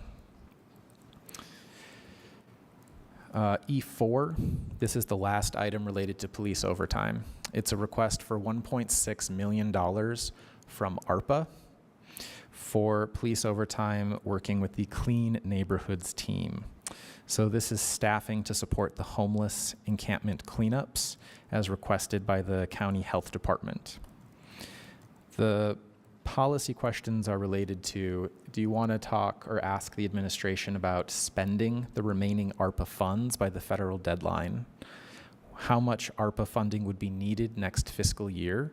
Since during the annual budget, it was estimated over $15 million would be needed in the next annual budget for things like revenue replacement. And the last question is, if you want to ask the administration to review the interlocal agreement between the city and the county for abatements. It currently states that the city will provide law enforcement support, limited equipment, and labor for these regularly scheduled abatements as appropriations are available. Yes to all three. Yeah, but can we do that later? Yes. That discussion, please. Yes. Thank you. Yeah, we're not asking those for now. They're going to come back to us for those answers. Thank you. And we're Yep. The only other item was proposed by Councilmember Pui. Since he's not with us, I figured we could talk about it at the next briefing. Okay, that's it. Chair, I just wanted to let you know Councilmember Pui is online. Oh, but I want to. We'll do that at the next. it's it's a proposal for vouchers to RV owners to dump black water at safe disposal sites, since there have been complaints of some RVs disposing black water into the Jordan River. Okay, great.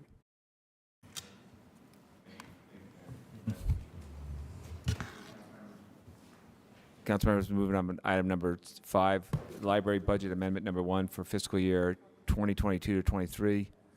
Ben's still at the desk here. Thank you very much. And Kimberly's also. Thank you. Hi, Debbie. Hey, Debbie.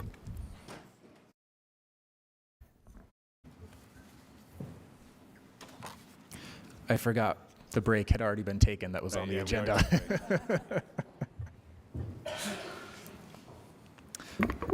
I'll give a intro, Mr. Chair. This is the first briefing for library budget amendment number 1, and the public hearing is scheduled for December 13th. The amendment has a single item.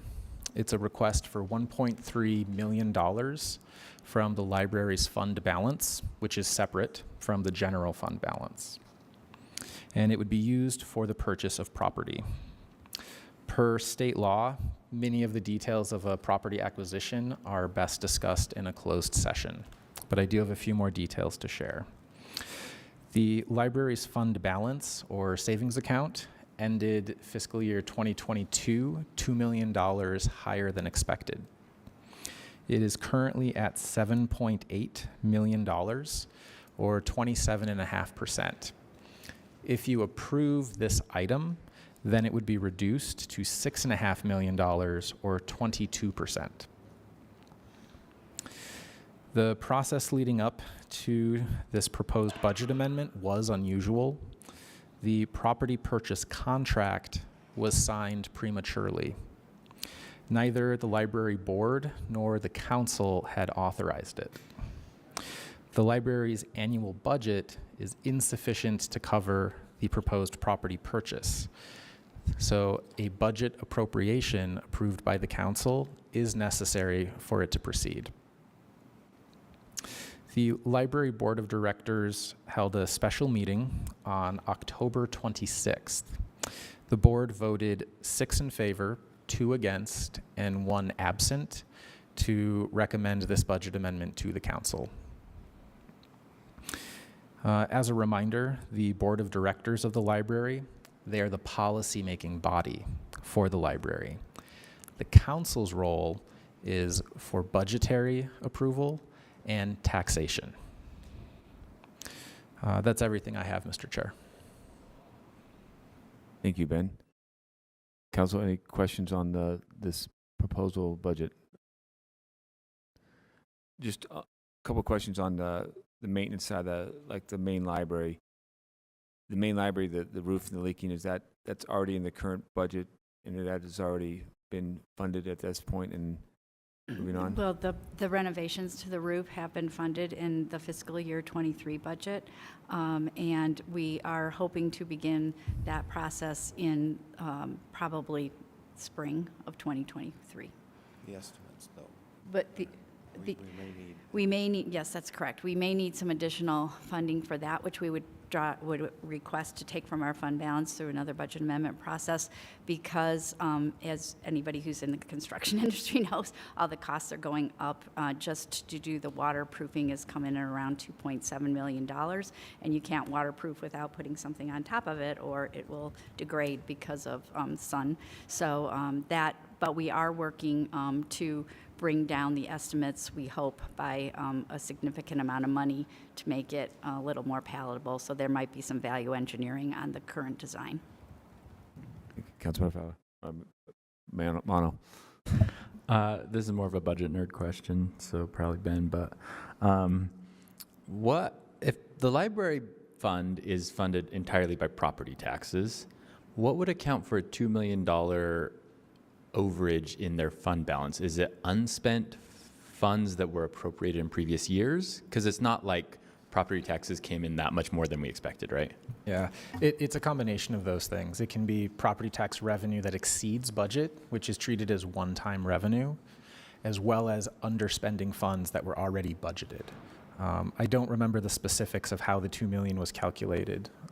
Someone else may know. So we had property tax revenue come in about, it was just under 700,000 more than what the certified tax rate said it would generate, largely from personal property taxes. And then our largest underspend is in our personnel for last fiscal year, which was pretty close to, I think it was a little right around 700,000, or maybe even more than that, between $700,000 and $800,000. So, and that's a combination of salaries and benefits and health insurance. That was a really specific answer. Thank you. Councilman Petro.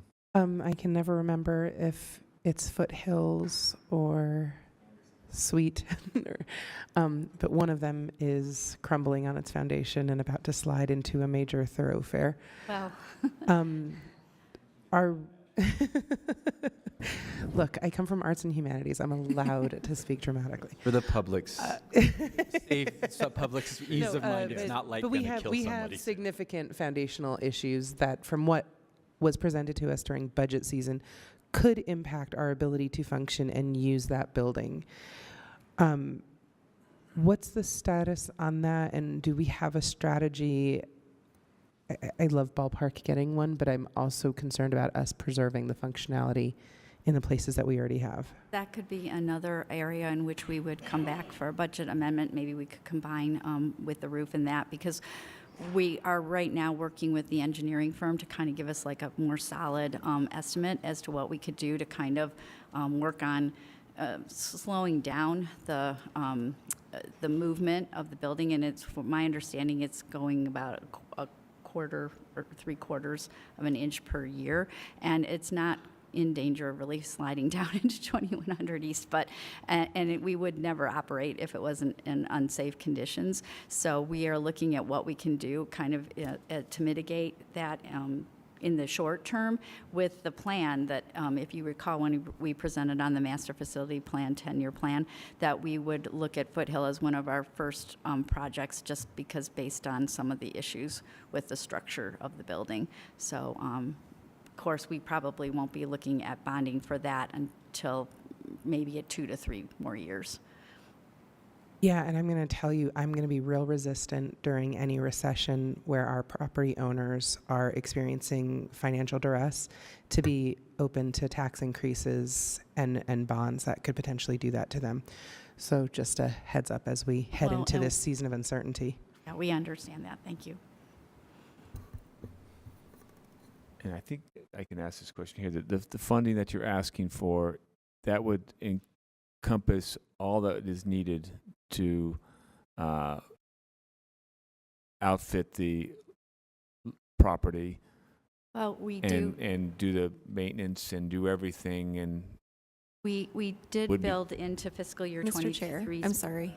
Can I just have you bring the mic a little bit closer, Sure. Director? We Thank you. did put in money in fiscal year 23 budget for our operating costs ongoing for the any kind of temporary or, potentially, I mean, in the future, if we went with a permanent location, my guess is it would be a larger space and based on the needs of the community. And so then, of course, in the future, there may, if we went with a permanent new space, that could impact what could happen. But right now, we do have enough funds to cover that. We do have some funds put aside to ensure that we can do the renovations as we're currently anticipating that they'll come in. And one thing, if we would utilize, we do have $90,000 annually set aside for a lease, and if we could go ahead and utilize that money if need be in this budget year, because we had hoped to maybe get into a space a little sooner than most likely we will in this budget year. And then on the staffing side of the house, would you just adjust your current staffing to this Again, need, in last year's budget, we requested 18.3. This year, I'm sorry, fiscal year 23, 18.3 FTE, which was approved, and part of the staffing for that location with more limited hours was approved. We and that have would not cover- begun hiring That would cover yet. the needs of this Yes. additional location. Mm-hmm. Councilman Wharton. I mean, this was a surprise for many reasons, but one of them is that if we heard at the beginning, if there was a belief at the staff level that there was sufficient funds for this purchase, why did we just raise property taxes for the library? Well, part of our request in this year's budget for fiscal year 23 was to use the tax increase to help us continue to fund COLA, cost of living, and any other kind of adjustments we need to make in staff salaries to allow us to have that additional 18.3 FTE, which included additional safety team members, custodial, janitorial staff, as well as hiring a licensed clinical social worker, which we have hired, and the individual begins December 1st, and then as well as to have some supporting staff for other support services, as well as some assistant managers in some of our branch locations. And then the third thing was to fund a presence in the ballpark neighborhood with limited services and a smaller staff in support of the city's plan for the ballpark neighborhood. Okay. And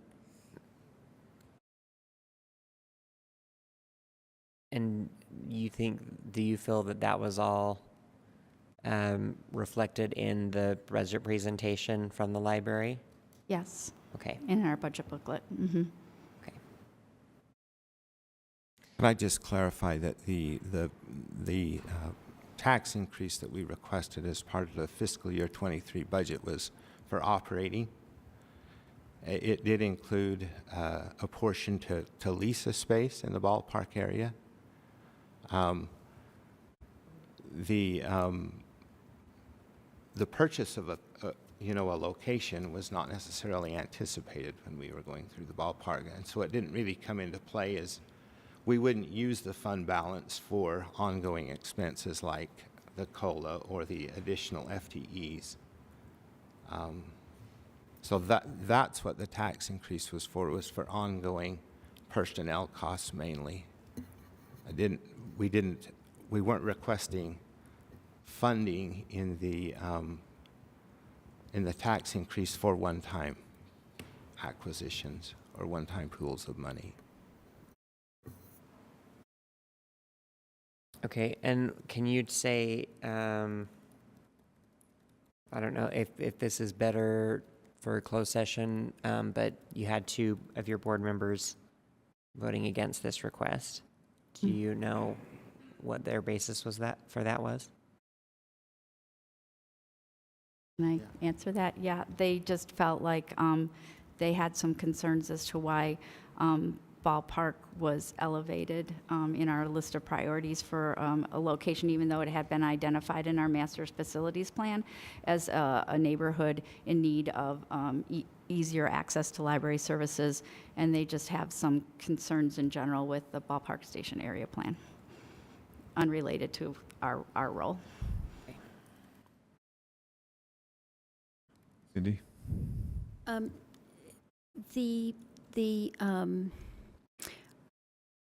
The tax increase, part of your operations is to keep things in operating order and keep the furniture cleaned or replaced or whatever. And I know you've talked a lot about the wear and tear on the furniture at the main library and things like that. So I don't know how I came out of that budget conversation thinking that that money would help with those sorts of things.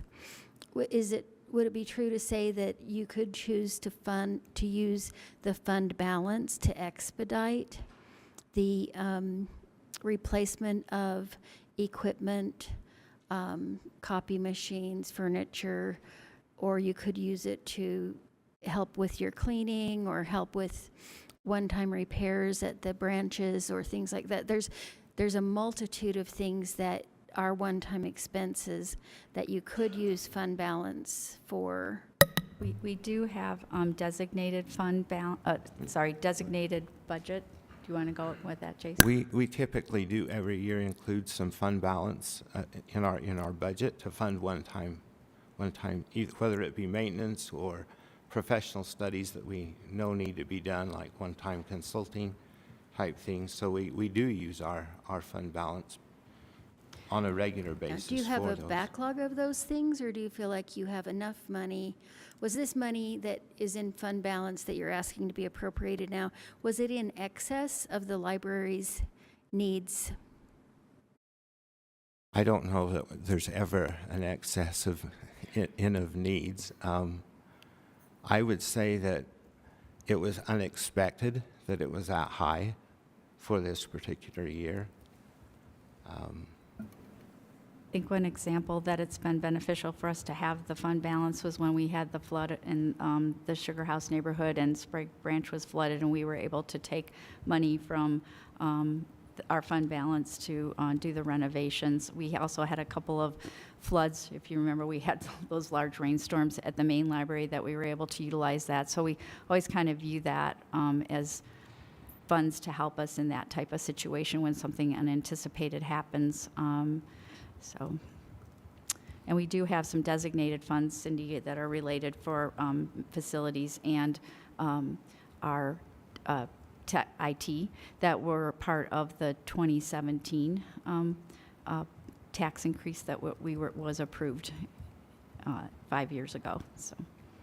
And so we do use that to do those kind of designated projects where we think that there is that ongoing maintenance. But again, as Jay said, some things just kind of come up and we know we need to pull from that fund balance to kind of handle those types of capital needs.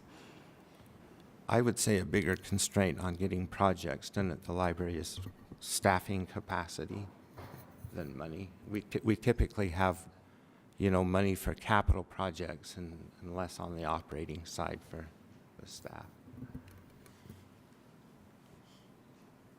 So I'm just going to kind of thank you very much for those. I'm just going back to the, you know, the process that went forward on where we got here and the missteps we made and some of the actions that you have moving forward on rectifying those mistakes so we don't repeat our Yeah, there were errors. definitely lessons learned, and as we had multiple conversations with people from the city and council staff, that we understand that our current policy needs to be better aligned with and consistent with city policy and procedures, and so we are going to be working with Katie's team and, of course, Kimberly on that, and Mary Beth has been really helpful as well. So it's just, you know, it's just an understanding of some of the impact of these different ordinances that we weren't as aware of in our current policy. And we are actually in a large review of all of our policies right now, so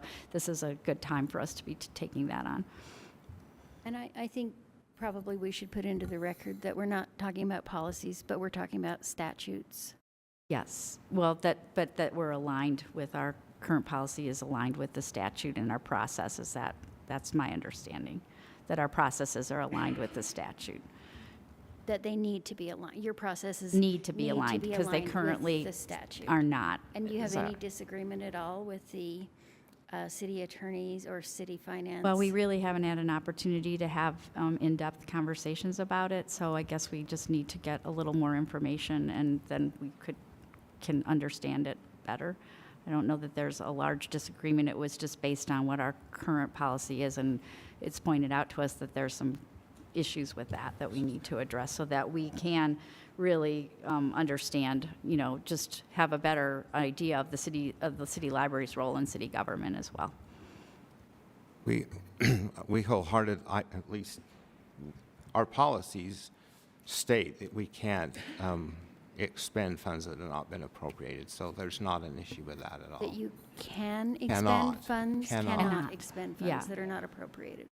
Okay. Right, so it wasn't our intent to not get that done. I think it was, again, just some missteps with, you know, feeling a bit defeated in trying to find a leasable location in that neighborhood, and this was seen as a possible good opportunity, and we still feel like it is a good opportunity to have this property purchased so that we can be a presence in the ballpark neighborhood. Yeah, thank you. I mean, that's really the whole essence of why we're here, is that we had some missteps. It complicated life for all of us across the board, and but we need to move forward also, and just not repeat ourselves. So, right. Appreciate any other questions or comments or concerns. All right, thank you very much. Appreciate that. Have a great day. For your time. Thank you. Okay, Council, we're moving on to item number 6, resolution amending the interlocal agreement between Sandy and Salt Lake City regarding computer-aided dispatch and record management system services. Ben is still at the table, and Stephen is. How are you guys? Lisa, hi. Howdy. And Bruce, come on in. Come on up. Good afternoon. Hey, good afternoon. Great to see you. In person. Yes, I don't have COVID this time. Right. That's I great. think this is the first, maybe the second time we met in person. Yeah, both times I had COVID, so yeah. I've got a quick intro, Mr. Chair. Thank you. The Salt Lake City 911 Department entered into a contract to begin providing services to Sandy City in October of 2013. The initial contract term was extended for 5 years until October of next year, and the contract allows one more 5-year extension period. Under the agreement, the city is providing records management, computer-aided dispatch, call taking, and radio communications to Sandy. These include animal control services, fire, medical, and police. The proposed amendment to the interlocal agreement would streamline the existing price structure, billing for services, and how future cost increases would be handled. The Sandy City Council has adopted the amended agreement. With us today, we have 911 Director Stephen Meyer, his deputy Lisa Kehoe, and from Sandy City, we have the Fire Chief Bruce Klein. And they have a short presentation for the council. Thank you. Again, it's a pleasure to be here in person this time, so glad to make it and be healthy. Do we have the slide up, or? There we go. I think it's loading.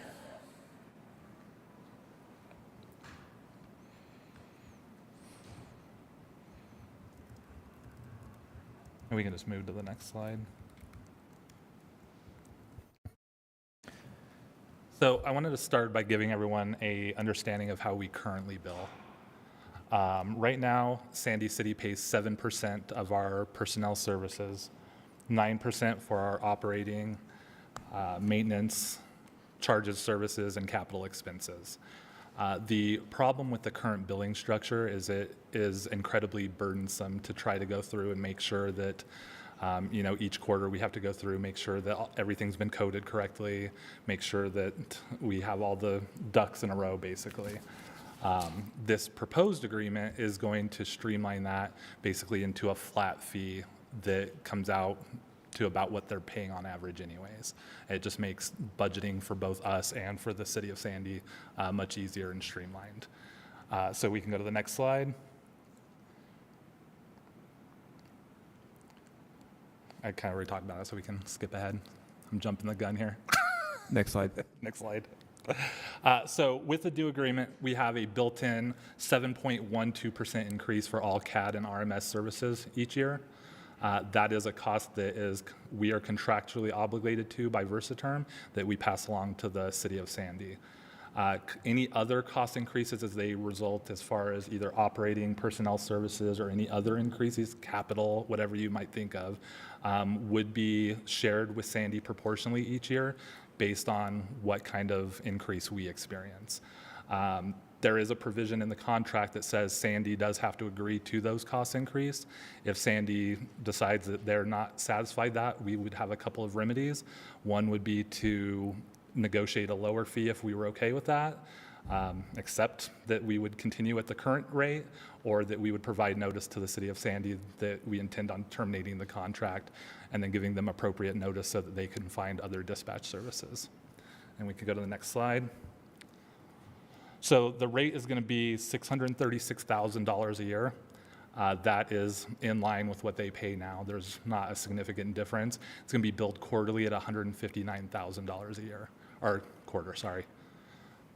And is there a rate increase of the 7.1? So the 7.12% is for the CAD. There's two really separate things that you have to look at. They get billed for CAD and RMS services. And that, that's their record management and then the computer-aided dispatch. And then our dispatch services is the $159,000. So we only pass through the cost to them. So whatever we get billed from Versaterm, the city of Sandy pays. And then there will be a 7.12% increase. For the cost that we incur for personnel services, operating expenditures, and things like that, they will pay whatever we increase. So if we experience a 5% increase, I would pass along that 5% to them, and then they would have to agree to that. And if they don't, then we would have to either negotiate or provide them notice to terminate. Okay, so this is a flat fee for this year, and then every year we kind of basically go. Correct. And so that would start if the council adopts this. It would start with the January quarter, the January quarterly billing, and then any cost increase, we would make sure that we would have to notify them in time to do their budget if we intend to raise the rates, and then we would have to have a mutual agreement if that was the road we were going to go down. Okay. And we can go to the next slide. And so I wanted to give Chief Klein a few moments of my time. He was intimately involved in the negotiations of this contract. This was negotiated by the prior leadership of Salt Lake City 911 before I came in. So he has a little more background on how we got here and what the methodology was. So I want to give him a few moments just to talk about that and what it means to the city of Sandy. Yeah, thank you for inviting me this evening. Our mayor is aware that I'm here, and the police chief was wishing he could make it, but with young kids and soccer and everything, so I'm it. I was part of the transition back in 2013 on that October 27th day.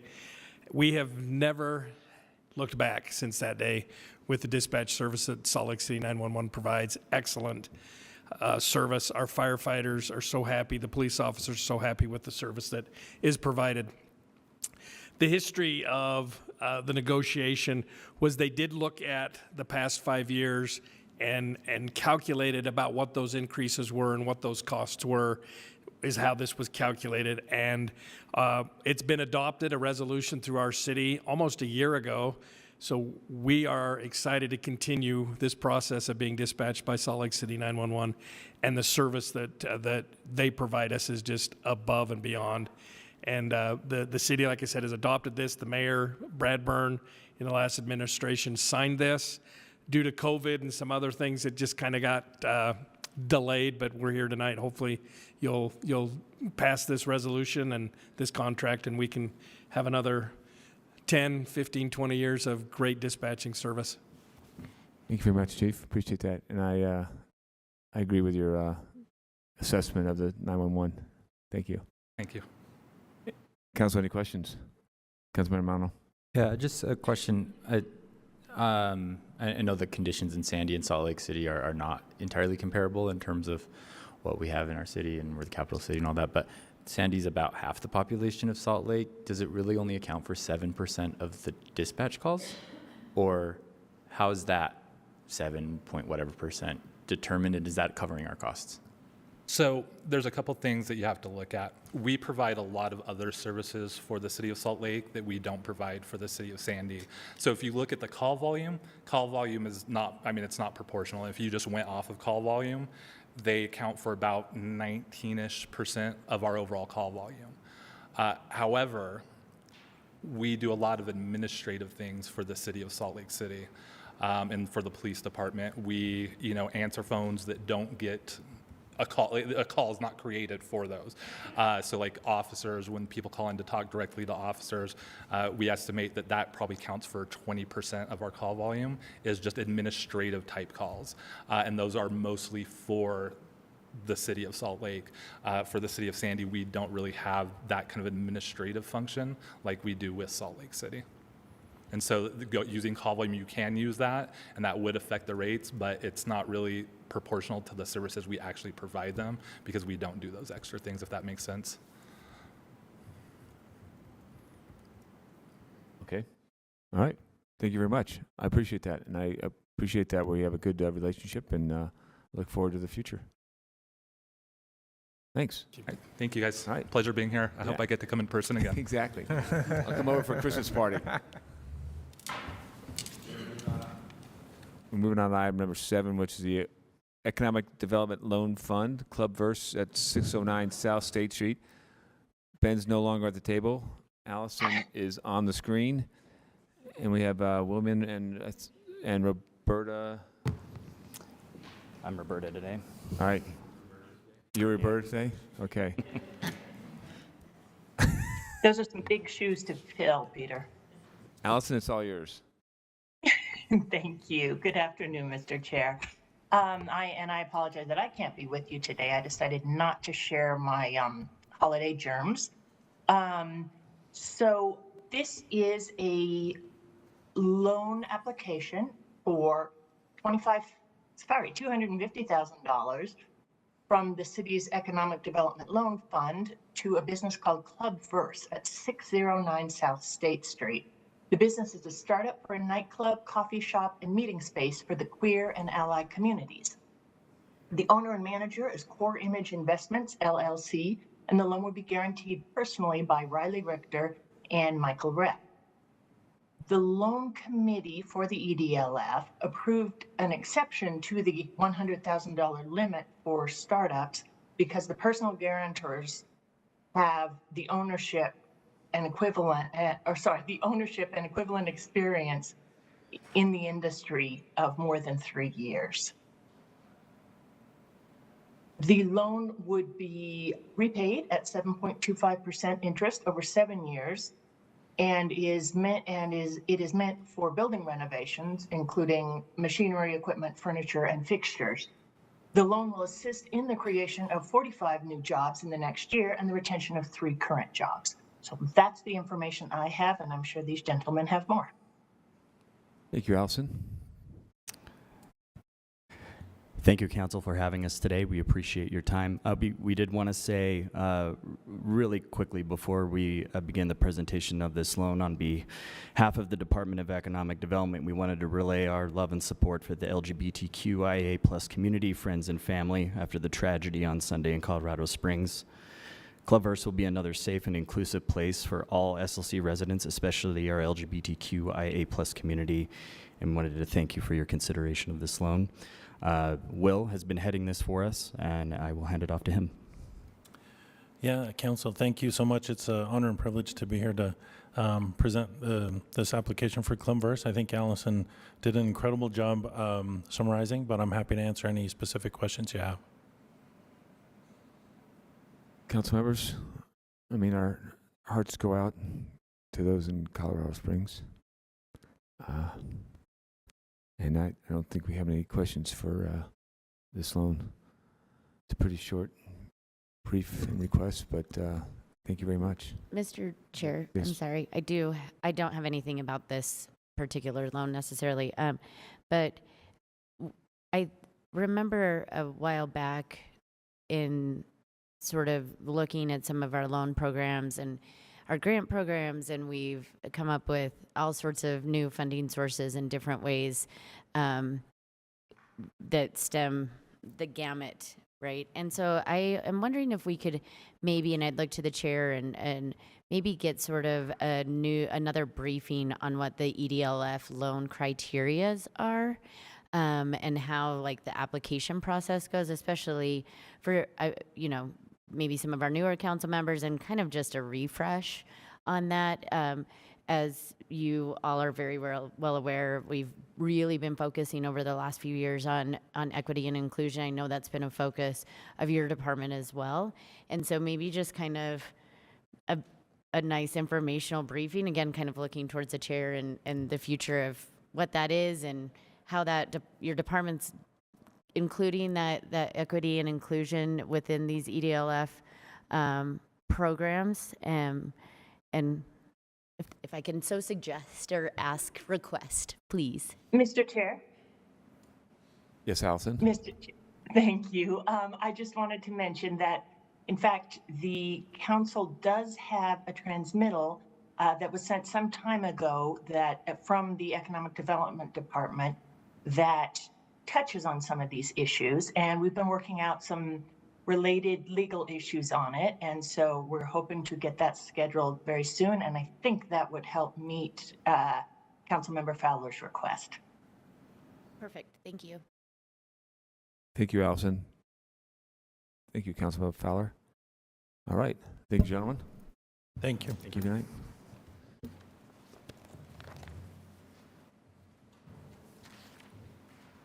Moving on to item number 8, which is the enacting the temporary zoning regulation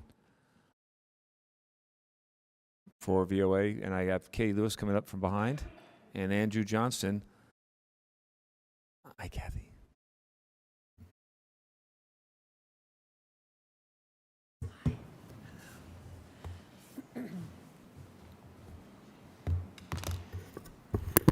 Hello, Council.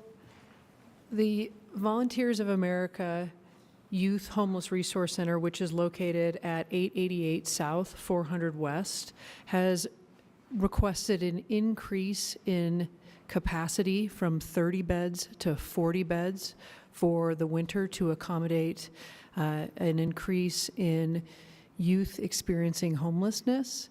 And that can be accomplished through a temporary land use regulation, which allows the council to enact a temporary zoning ordinance, in this case increasing the cap from 30 to 40, And that can be enacted without going through the normal public process of the Planning Commission and City Council and public hearings. The reason this is allowed under state law, and it is allowed in circumstances when the council identifies a compelling countervailing public interest, and that regulation can only be in effect for a maximum of 6 months. The compelling countervailing public interest in this case, as shown on the temporary land use regulation that's in your materials, is the increase in the youth, so those are individuals under the age of 23 experiencing homelessness in Salt Lake City, and also the state legislature's indication that there needs to be flexibility in shelters during the winter months to accommodate extreme winter conditions and make sure that no lives are lost during that time. And that was indicated with Governor Cox signing what was known as HB 440, but that doesn't apply to a shelter of this size. So this is to fill that gap with the increase in capacity. This temporary land use regulation would only be in effect until April 15th, 2023. And at that point, the council may want to work with Volunteers of America for a more permanent change if we believe that the max of 30 is no longer appropriate for that site. With that, I almost called you Councilmember Johnston, and we can respond to any questions that you might have. She apologizes for. I apologize. Andrew. You kind of answered my question about the follow-on step.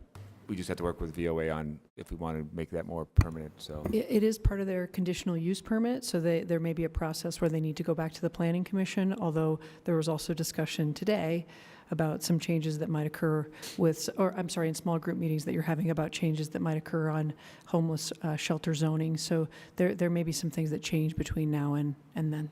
Okay. Councilmember Mono.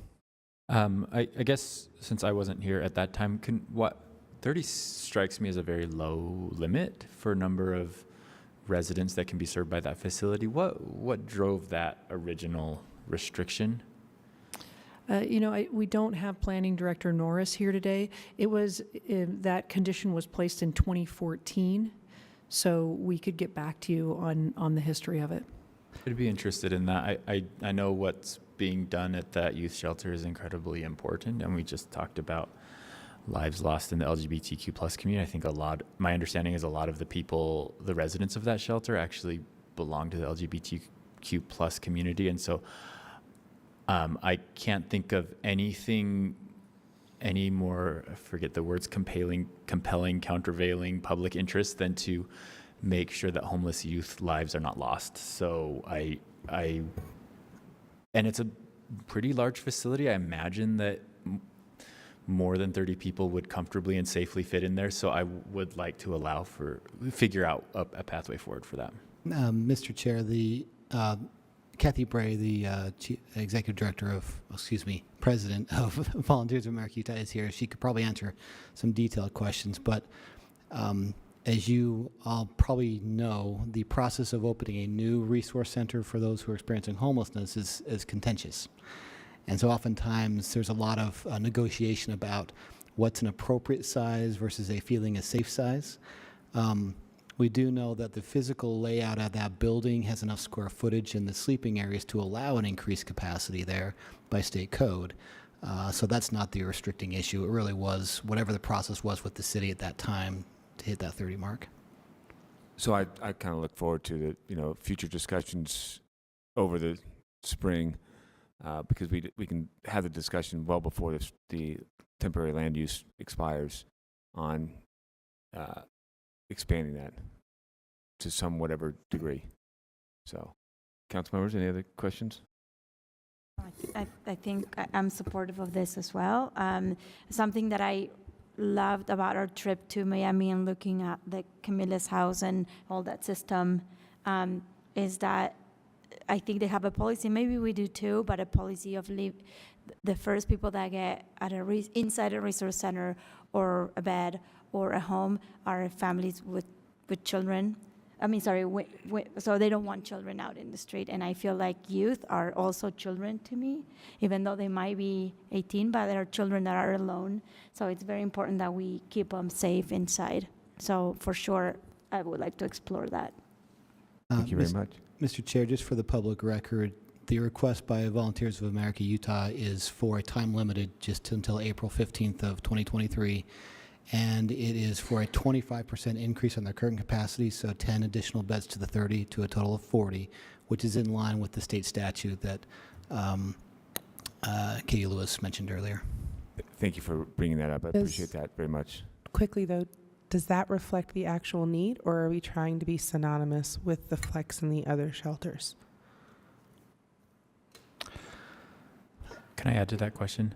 Sure. Does that align with the need, the number of youth that need to be homeless? But does that also, because my understanding is the state legislation says you can flex up to 25% or 20%, 25%, but not to exceed the, like, what would be safe by fire code.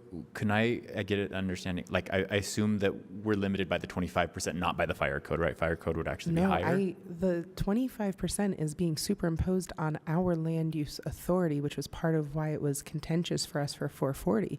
I think, and Katie, correct me if I'm wrong, the 25% is almost arbitrary in this conversation.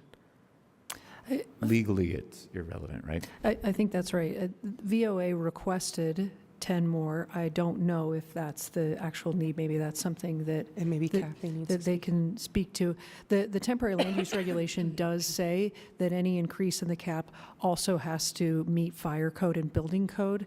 There are some ways that the fire marshal and the chief building official can come up with alternative means to make sure for this temporary period of time that there is compliance and safety. So the 10 may not be the limit for that reason. And then the other limiting factor would be their capacity, correct? There may be other things, and Kathy can talk to this, I'm sure. With the way the building itself is laid out, that's a fire code restriction sometimes, where the walls are, how do you separate populations. There's details in there that may be a part of the limiting factor in how much they could grow in the current space. I would assume, I'll say it this way, that there's a great need out there. I'm sure VOA would love to have many, many more beds, but also respecting the temporary nature of this request for the wintertime, the physical building they've got, and wanting to be good neighbors as well. So leave it up to you to ask if Kathy would like to come up or answer questions. Kathy, are you available to come up? Thank you. Kathy Bray, the CEO of Volunteers of America. Thank you. Thank you so much. I'm happy to be here to talk about this issue tonight. So the question is, of the 10 additional beds, vice 15, 20, 30, 50, is there a fire limit? Is there different, or would you need more beds, or was there? If this is passed, we intend to have the fire marshal to come out and tell us exactly what would be allowed within the room that is built for sleeping. And I think we would be able to accommodate at least 10, possibly more, and potentially utilizing bunk beds instead of just single-story beds. But the 10 right now is your best need at this moment that you could quickly Yeah, the recent statistics say that there's an average of 4 to 5 youth a night who we are turning away. This is recently in the last few months. And there's been a few days that I saw on a recent statistical sheet that showed between 10 and 15 youth. I think having support for 10 would be great at this point. I think we could probably accommodate up to 20, but again, we have to talk with the fire marshal about that. And thank you. So, but also 4 to 5 have been turned away. The 10 would cover that. Possibly more that are not being turned away because they're not coming there. Right. But the fire marshal has to kind of give you an answer on that. Correct. If we were to approve this tonight, because it's on the agenda for the formal session, could you have I'm looking at Katie now, sorry. Can you have an amendment to add 10 beds to it because now we have a fire marshal that says, hey, you can put in. I mean, at a later date. At a later date. Could we do an ordinance with that specification that they're allowed to flex up in accordance with fire marshal's designation? Yeah, I go back to Kathy's. I think we had requested initially up to 20 additional beds. So whatever the action item states, you could probably, with Katie's help, add something that says up to X number, but you might want to add something to do with someone in the city, the mayor or someone certifying that they have an adequate plan for staffing and that sort of a thing, so you don't have an unintended neighborhood impact. So it might be something you could do, right? Absolutely, Cindy. And in fact, the temporary land use regulation right now says not only will the shelter meet all of the building and fire code requirements, but also that Volunteers of America will maintain a staff to client ratio in compliance with the minimum step set forth in licensing code. And so those standards are already in there. And if the council wanted to change the number, let's say from, right now it says from 30 to 40, you could say from 30 with an additional 20, so up to 50, as long as the staffing ratios and building and fire code are met and certified to by appropriate city officials. Then that gives that flexibility to make sure that it's safe and meets licensing, but also that you are serving as many youth as possible. So really, all of what we're changing is a 10 to a 20 because all the other verbiage is Correct. already in They're already in there. It's already in the. Yes. Okay, so can I have a straw poll on that one? Can I ask one quick clarifying question? I think this is a great idea. My question is that would you say licensing requirement pertinent to all homeless resource centers? And would there be a need for additional staffing because they're youth and a slightly maybe more vulnerable population? Or do you believe that, because I also don't want to like put tons of people and then there becomes problems within the facility as well? For this particular facility, because we serve minors and adults, we have 2 different staff to client ratios that we need to meet. So for every 10 minors, we have to have 1 staff person on duty. It is common that there are less than 10 minors in the facility. So we always have 1 staff member on the overnight shift that's basically assigned to the minors. And then for adults, the ratio is 40 to 1. And so your second staff member can accommodate the oversight of the additional 40 adults. Okay. And adults, is that the 23 and over? Or 18 to 22. Okay, the 18 to 20, those are adults. Because I know this is 18 to Yes. 23, so I was thinking those are all Right, youth. so the 15 to 17-year-olds fall in the minor category, in the 10 to 1 ratio. 18 to 22, it's a 1 to 40. All right. When you said youth, I was thinking the youth adults. So okay, Yes. thanks. I appreciate that. So I think we have a straw poll. We're acceptable to go into 20 additional. It does go to 50 with this, right? To 20 additional is 50. 20 additional. From 30 to 50.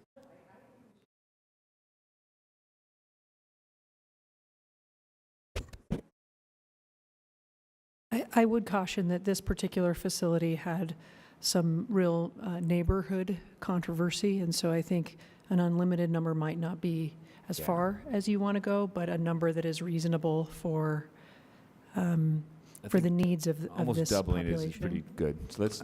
I think for the sake of today, I'm comfortable at 20, but I would like to dig into what the reasons were and what would actually be appropriate and safe and what the historic impacts have been. And if it needs to be more than 20, I would be certainly open to considering that with more information. But with the information we have today, I'm comfortable at 20 additional. Okay, great. Thank you. You got it. Thanks. We'll change that. Thank you, Kathy. Thank you Andrew? so much. Katie. Alrighty, Council, we're moving on to item number 9, the appointment of the disciplinary appeals hearing officers.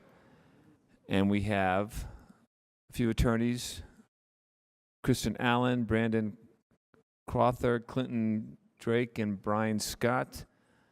They're on the call here. Thank you very much for wanting to be a part of this board. And we have the four of you here, but I'm going to give you what we're calling a me in a minute. I'll give you each a minute to tell us your reasons for wanting to be on the board. And I'll just go down the line there, and Kristen can start us off. Thank you, Mr. Chair. Nice to see all of you this evening. My name is Kirsten Allen. I'm an attorney at the law firm of Fabian Vancott. I'm the chair of the employment practice group for the firm. I've been practicing for about 8 years here in Salt Lake. I'm honored to be considered for appointment to this board. Not only is this my subject matter expertise as a professional, but getting the opportunity to serve the community is something that I always look for. Moreover, I've found that the most satisfying parts of my work are where I've gotten to act as a neutral arbitrator, both as a neutral investigator for both private and public employers, and then also as a mediator or arbitrator. And I think this would be a good fit for me and a great opportunity for me to get to serve the community. Happy to answer any questions or anything else you might have for me. Thank you, Kristen. I don't see any questions from the council at this time. Appreciate that very much. Thank you. Thank you, Brandon. Thank you, council members. So I've been an attorney practicing here in Salt Lake City for about 10 years, and the majority of those, we represented, my partner and I, Brian Scott, represented the Salt Lake City Civil Service Commission doing precisely what the disciplinary appeals hearing officers will be doing. We really enjoyed that work. It felt meaningful, being able to give people their day in court and be able to decide whether the city made the correct decision. And I'd like to continue serving in that capacity and fulfilling that function for the city. Thank you very much. Looking around, and of course, you notice that I'm looking to my left. That's because that's where the screen is. The camera's over here. But thank you very much. I don't see any questions from the council. Moving. Yeah, thank you. Thank you, Clinton. Thank you, council members. My name is Clint Drake. I serve as the Bountiful City Attorney. I've been an attorney for about 16 years now and have spent almost the entirety of that 16 years serving different municipalities throughout the state. I love municipal law. I enjoy this particular aspect of municipal law and really just want to help out Salt Lake City in any way that I can. I am also honored that you have considered me, and I'm happy to answer any questions. Thank you, Clinton. I don't see any questions. We're pretty easy on asking questions here, as you can tell. Thank you very much, Clinton. And we're moving on to Brian. Well, thanks, Mr. Chairman and Council. Brian Scott with the law firm of Preston and Scott. Brandon gave you a little bit of history about our firm. We've been representing cities and towns really our whole careers. We've represented the Civil Service Commission, like Brandon said, for Salt Lake. We represent Sandy City, Ogden City, Orem City. We do some work in most of their employment cases when they have a police officer or an employee that's terminated or seeks reinstatement or goes in front of the appeal board. We've always represented cities in that capacity. So we feel like this is right up our alley, and we're happy to help the city and the commission to act as ALJs for these matters, and think that we'd be a good fit for the city, and we appreciate you having us and your willingness to speak with us tonight.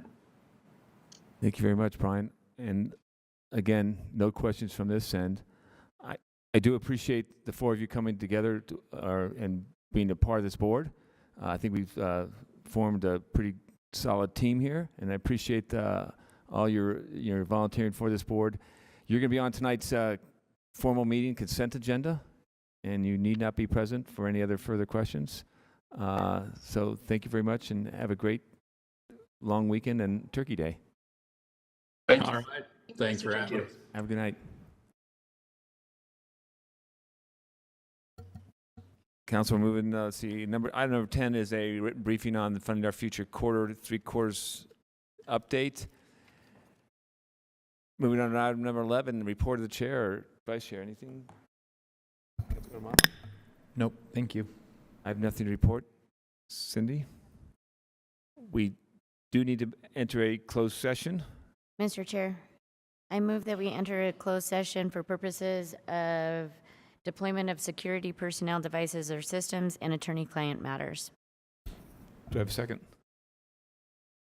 Second. Thought that there was another purpose. Oh, yeah, attorney, no, just. I'm just reading appointment. what's highlighted. Is there something, did I miss something? No. Okay, I was maybe remembering something wrong, sorry. I thought it was labor? That's. Okay. Yeah. Sorry, my bad. So, do I have a second? Oh, second. I have a motion from Councilman Fowler, second from Councilman Mono. Any discussion on this item? Seeing no discussion, I'll roll call this. Councilman Petro? Yes. Father Morris? Yes. Mono? Yes. Gordon? Yes. Fowler? Yes. And I'm a yes, that passes 6. Oh, is Ali on the line? No, he flew out. No. He's in flight, so he's listening, but he's not Okay. in a position. So there's, that passes 6-0 with Councilman Pui absent. We're now going to enter adjourn from the work session, and we're going to the closed session.